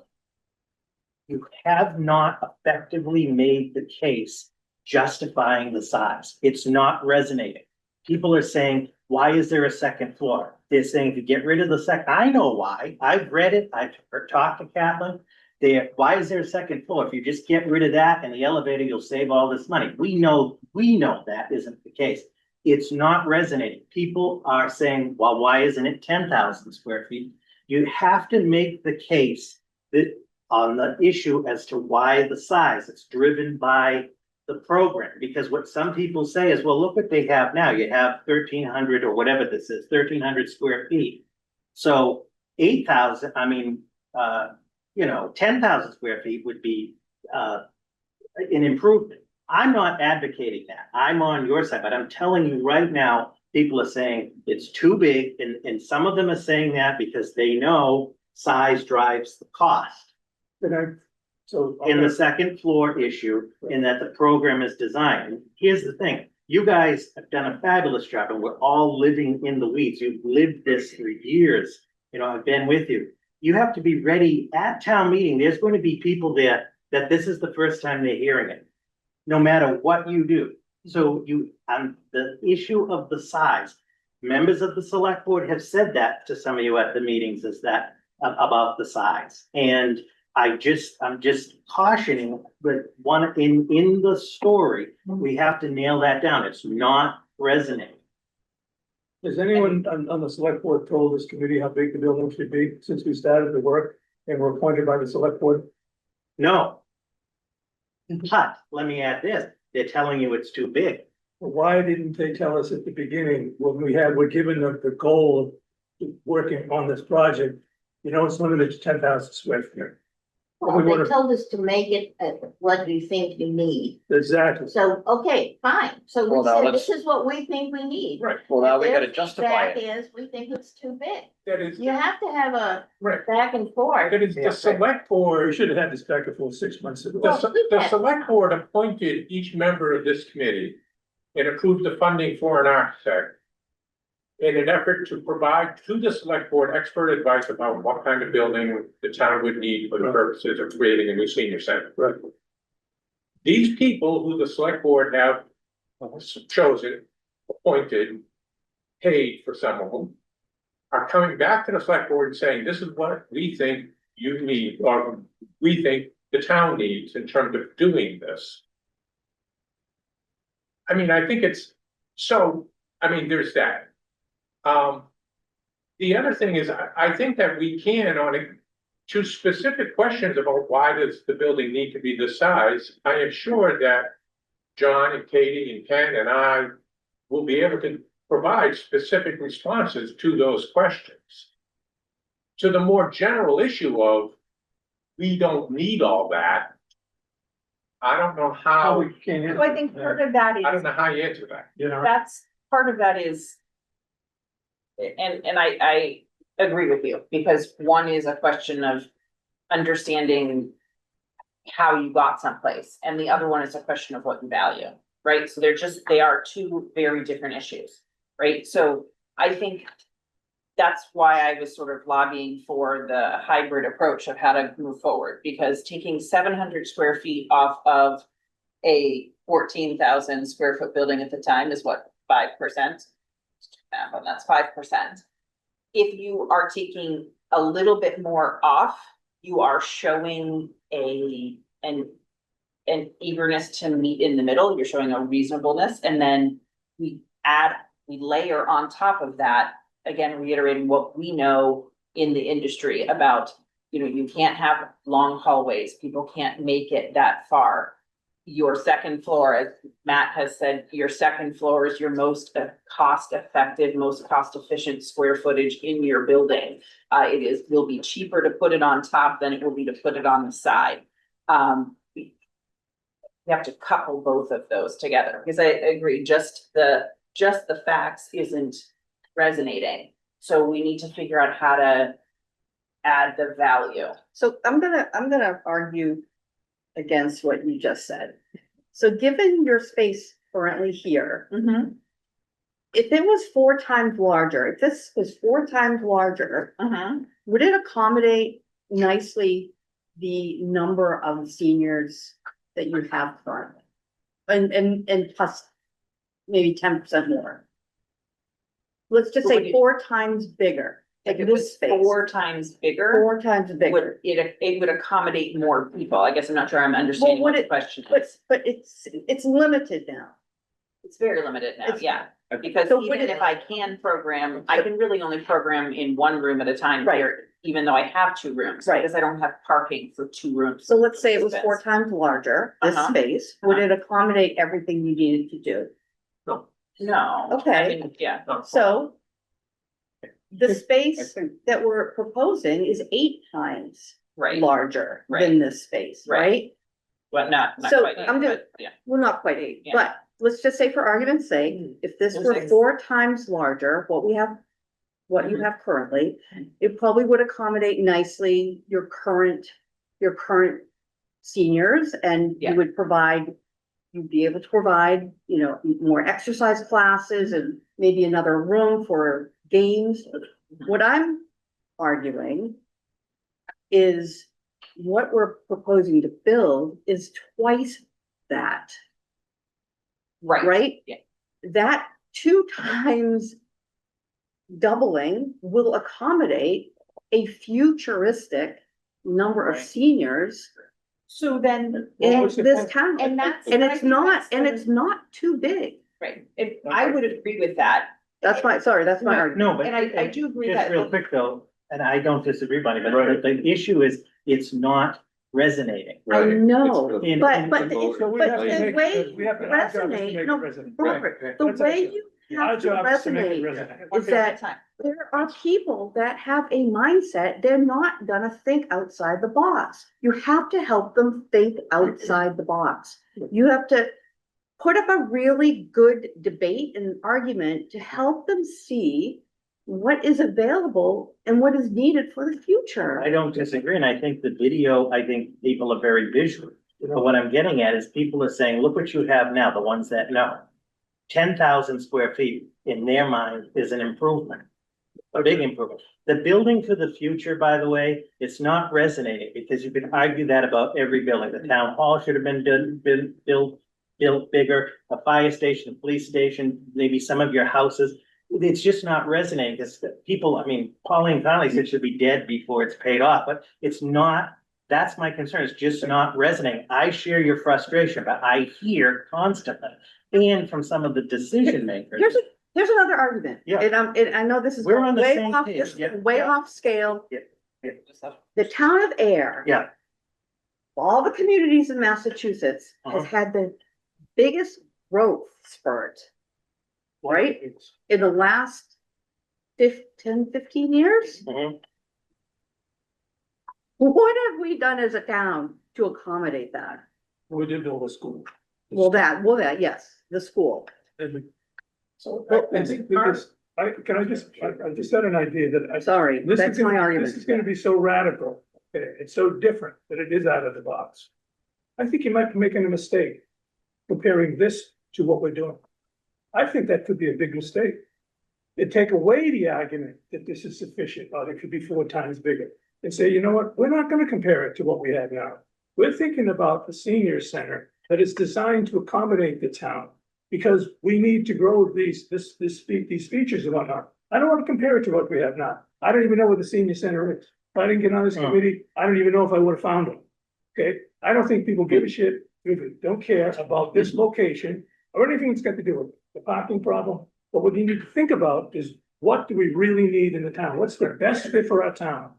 Don't compare it to this. Now, that's a completely different idea than what people have been talking about. I think one of the problems has been, Just think of it differently. Think of it the completely senior different. center has been here for, I think, 40 years.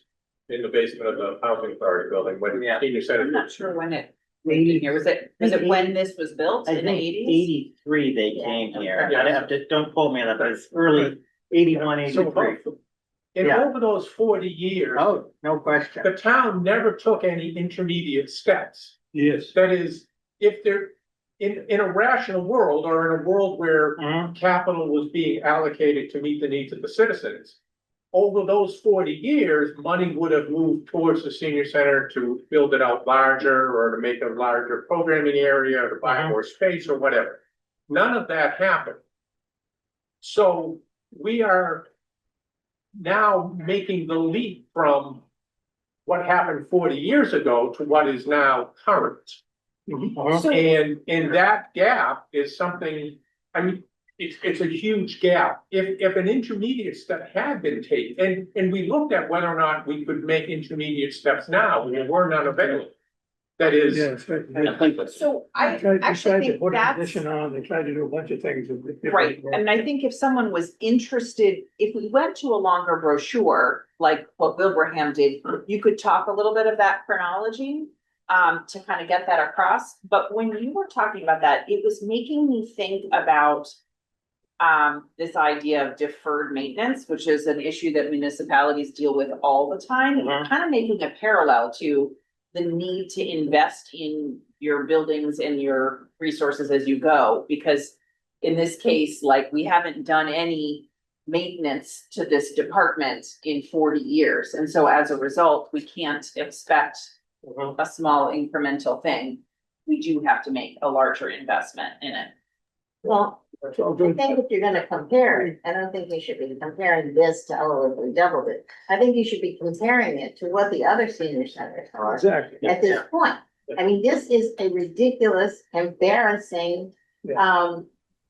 totally dismissal of the role of the seniors in this community. And the fact that it's gone on for this long is an actual disgrace to the town. So And say to that. think that we're just, I will, but the idea that, oh, we'll just, what they did in Harvard, they were in some little rooms and they were awful. And so they bought a dentist office or something, which is hardly even bigger. They have one big room where they have lunch, and then after lunch, they clean it up and they go in there and they play cards, but it's not like the and that's it. I mean, they have some other former offices, that they can go into, but it's not, so it's not really. They think it's better than it was before. Well, yeah, it's better. And same thing, if we made this 2 or 3 times, it would be better, but it wouldn't be good enough. I think, like, great discussion that we could take notes for the outreach group to Yeah. use as ammunition, the 40 years, this is what it's been like. Yeah. It's been, We make a list. and I think the whole size, I think that it is a moniker out there. I hear from the public works office, from people and stuff like that. So I think not beating around the bush on it. I don't think you have to specifically have, like a 1-pager that says, this is why it's this big, but maybe say, this is why the design is like this. Maybe you do it when you release the video, you show, here's the smoke, and here's what we wanna have, and here's why it is like this, the program, all the reasons why.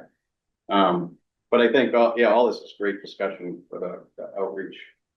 There was To a part take of notes it, on. there was a part of the discussion as well that the town needed additional community meeting space. And that that was a part of the discussion that occurred in the past that we. Those are other things It to highlight. was part of the discussion that we Yeah. had here. We talked about the fact that the town was in a position where it needs to grow. We talked about that many times. And it's really.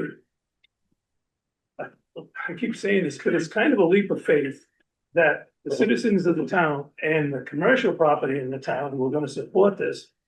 See this as another feature in a sequence of improvements. This was something we talked about at the very beginning. DPW was improved, the Yeah. school was improved, the town hall was upgraded years ago, we built a new fire station. It reached the point now where if we want to accept this town as a multi-purpose serving the community town. This is a modern senior center based on the sizes that are built in towns with similar populations to us around the state. We went through all these steps a year ago. And now we're getting bashed, with the negative, but And I do think many of those things are in our 4-page yeah. pamphlet. So, but our day-to-day meetings have gone very far away from what's in our 4-page because we're doing We're trying technical to figure things that here. out. So I think the outreach group needs to circle back around and look at that Yes. 4-pager. And then we all as a committee need to refresh ourselves with the language and the verbiage in that 4-pager, because it really does, a lot of it speaks to it, and there's some good edits. I just that were- mentioned this right. in it. Yeah, so, I'm sorry, No, go ahead, Des, and then I think we're past 6 now, so. Any other? I just think in the public out, we need to simplify the message, but it has to be a strong message. Yeah. Because you can have all the data you want and like some people, it's gonna be so overwhelming, so we have to simplify the message. We don't accommodate or take care of all of our current seniors. With the new center, we will have more people using this and we'll be taking care of our seniors. Where are the seniors going now that aren't coming here? They're going to other towns. And that's a big message that people need to hear. We can't accommodate the people, and people are not benefiting from the services and programs we can provide because of our size and capacity limitations. They're going to other senior centers. It's time that Ayer steps up and does what other towns have done and have been successful at. And are finding that their enrollment is so much larger and they actually needed larger buildings and bigger parking space, and more parking. So I think we need to simplify the message, but make it strong. And it might be a different message to the select board than it is to the general public. Sure. To get back to the basics of what, I mean, I feel like we're trying now to get back to the basics of when this all began 2.5, 3 years ago. That is, to the extent that you decrease isolation, you increase physical fitness, and you improve nutrition, which are the 3 hallmarks of a well-functioning senior center, you will extend life expectancy. You will decrease the incidence of depression. You will improve healthcare outcomes. All of that is beyond incontrovertible. That is, John can give you chapter and verse on it. Katie can give you chapter and verse on it. And the building allows that to happen. In the absence of the building, older citizens in Ayer will live with increased depression, more isolation, poorer nutrition, and shorter lives. You know, Yeah. just No, agreed. All right. Sorry, Anderson. I vote that we table the scheduling and permitting update then, unless you have something urgent that you want to Just add. say the Blazing Stars survey is ongoing and gonna happen for the plant. I'll leave it at that for now, and we can talk more with it.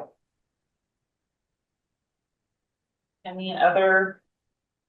There's no public, so we don't need to do any public input. Can I ask a Yeah. question of Matt? who's Yeah. on this? So Matt, I'm gonna put you on the spot. We Sure. haven't really heard this from, this is in general just a question for me, but I think it might represent a committee thought. When Vertex was hired, and you've now worked with us, what, like 3 or 4 months, something like that? Mhm. Do you see any deficiencies in what we have done so far? You're the professionals we hired. We did not hire an OPM until we got into this level of schematic design. Before that, we pretty much did it on our own. What, if anything, do you think we could have done better based on your shop experience with us? You're gonna say nothing. Be honest. Beyond that. Yeah, what I'm hearing tonight, and all along, I think that you have asked good questions and asked the right questions of Catlin, and have I think run a well thought out process to this point. What I'm hearing tonight, and Ellen, to your point, is that what I'm hearing now is that we also need to make in the public sphere the qualitative arguments that go beyond sort of the logic-based, here's how we arrived at the building. And I think that's what this public outreach subcommittee is going to be critical to do between now and the town meeting. Is at this point, I think that the next step, and it's an important step, is to do what we've been discussing and simplifying the message and projecting the message out into the community. I think the brass tacks of the process I think have been what they've needed to be. Going back to Alan's comment earlier about our discussion with Vertex and their commitment, I believe, to help us through the outreach and so forth. Can you follow up with whoever you have to follow up? I guess it's Brian and Mhm. the other gentleman. Also, To Brian. determine- To Brian, excuse me. Yep. Determine that the scope of work that potentially you would do between now and the town meeting included that kind of work. It was the outreach. Mhm. We had been in I think we have a- discussions, yeah, Ken, we had been in discussions about us sort of tailoring that to match exactly what you would like us to do in support of We your have a efforts. proposal that we're gonna probably have to go over with the select board. We are going to have to go over it, yes, but we'll work with you to make sure that that's exactly what it is to meet our charge for the town meeting. Okay, Yeah, I don't think we have to do that at next Next week, week's meeting. I think we can hold that off till, we probably should go back in August, but, Yeah. all right, Prior to- but we need to double check that scope of work is what I'm getting at. right. Oh, right, The yeah, so I scope think of work for what Vertex. the outreach group puts together and gets sort of, will help Mhm. tailor what their scope is. What is our agenda for the, Board of Selectmen meeting? So it will be, I drafted some slides. It will be the progress that we have made to date. Since our last update, which was back really in the fall sometime. So that we have done schematic design, that we have a new cost estimate, that we have the permitting underway. And then to talk through kind of like we did tonight, what the options are going forward. And I think it's okay to say that the committee is kind of split on those things, but these are the scenarios that we're working on. And then our next steps are the fundraising efforts, the outreach effort, helping to support, looking for grants and things like that, that type of fundraising. And then the outreach efforts. And will we have the, tax impact for that meeting or not, or is that gonna be pending? No, I We'll have something for Yeah. that. Yeah. So I think that's an important piece, you know? If we decreased it by 1 million people, because that's where, even before we go in and start asking for, making the building smaller, it would be Right. helpful to know that ahead of time before we start spending all that time on it.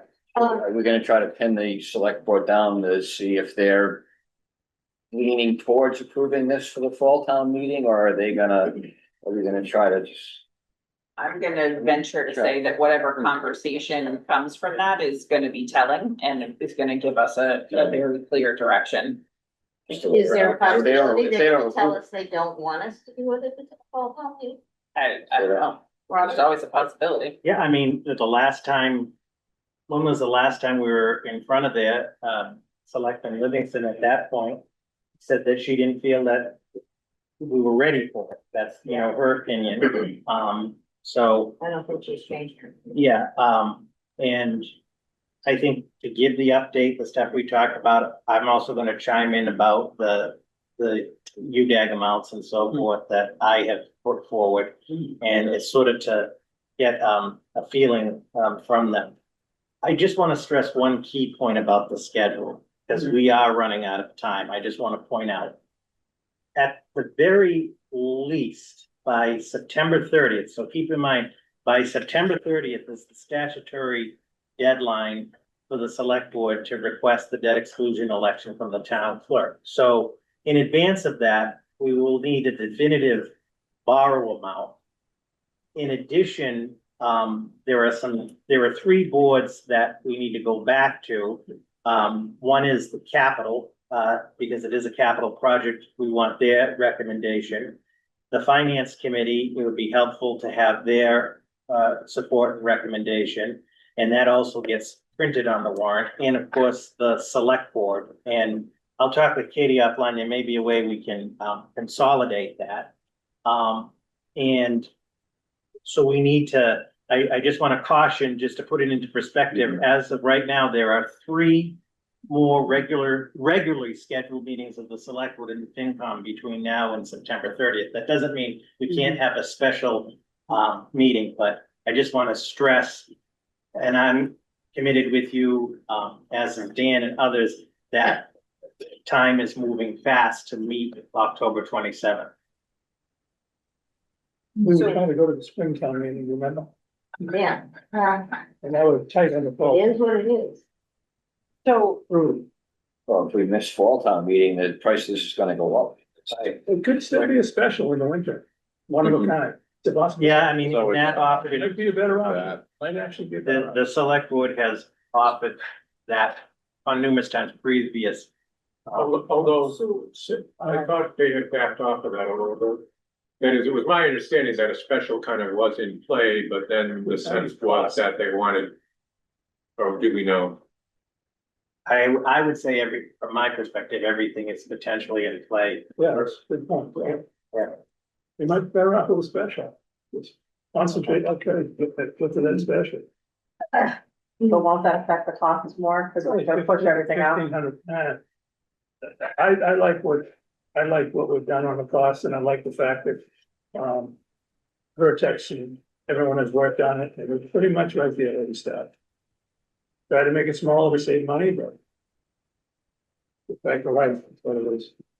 So in terms of our next steps, because time is tight. On our original timeline, we would be meeting again next Thursday on the 24th. That is one day after the select board meeting. Do we want to keep that meeting or do we want to move to the 31st?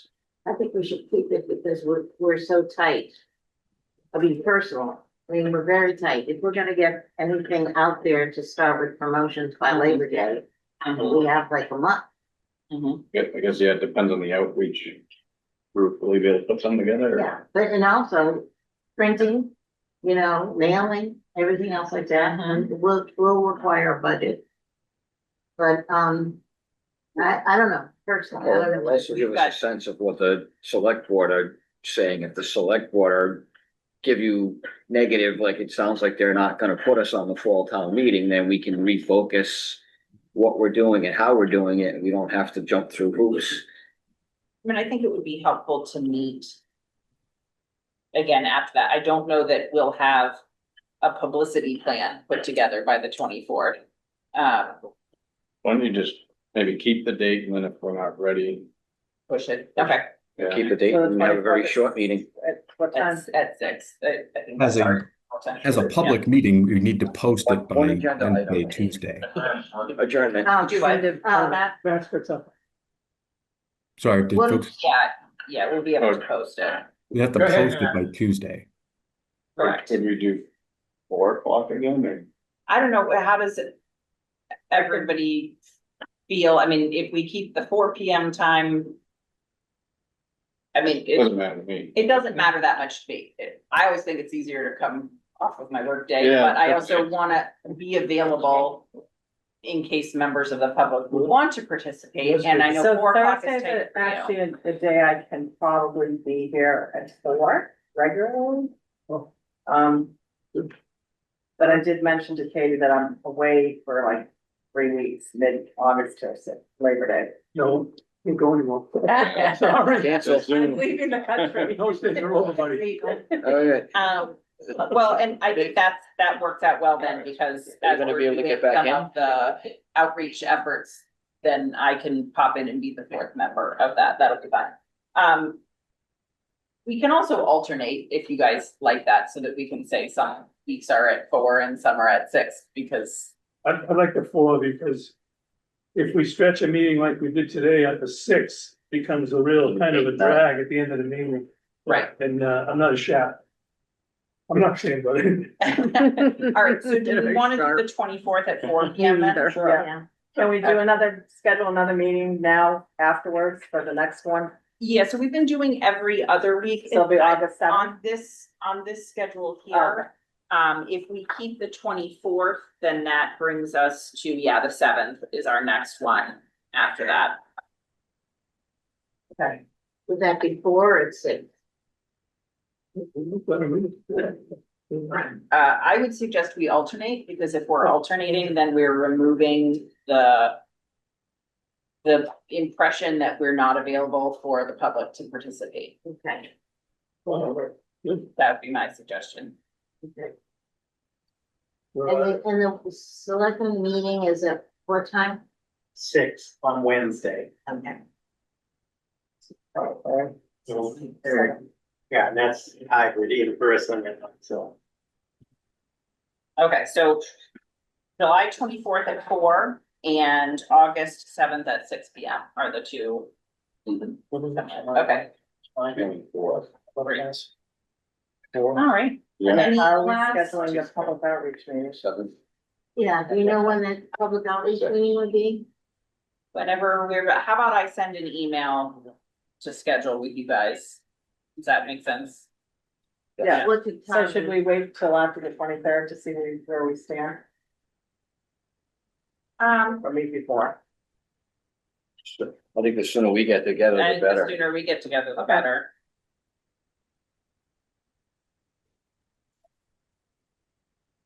Yeah, because they may have questions about what are you gonna do to try to convince the people in town that this is a good idea. I missed, I saw it. Yeah, They were gonna yeah, do but that. we didn't, I thought I would just send an Oh, email. okay. To those. It will be in the. Yeah, okay, My attitude then. all right, so as long as we don't have Pretty a much, so. quorum, then we're good. So, all right, Yeah. we can always move you in on the, Yeah. Are we trying to do it before the We'll be after like, 23rd? on the something. We'll email make sure part, it works. yeah. Yeah. okay, Motion to adjourn? motion to adjourn, awesome, Second. okay, all in favor? Aye. The chair says aye, we are adjourning at 6:18 p.m.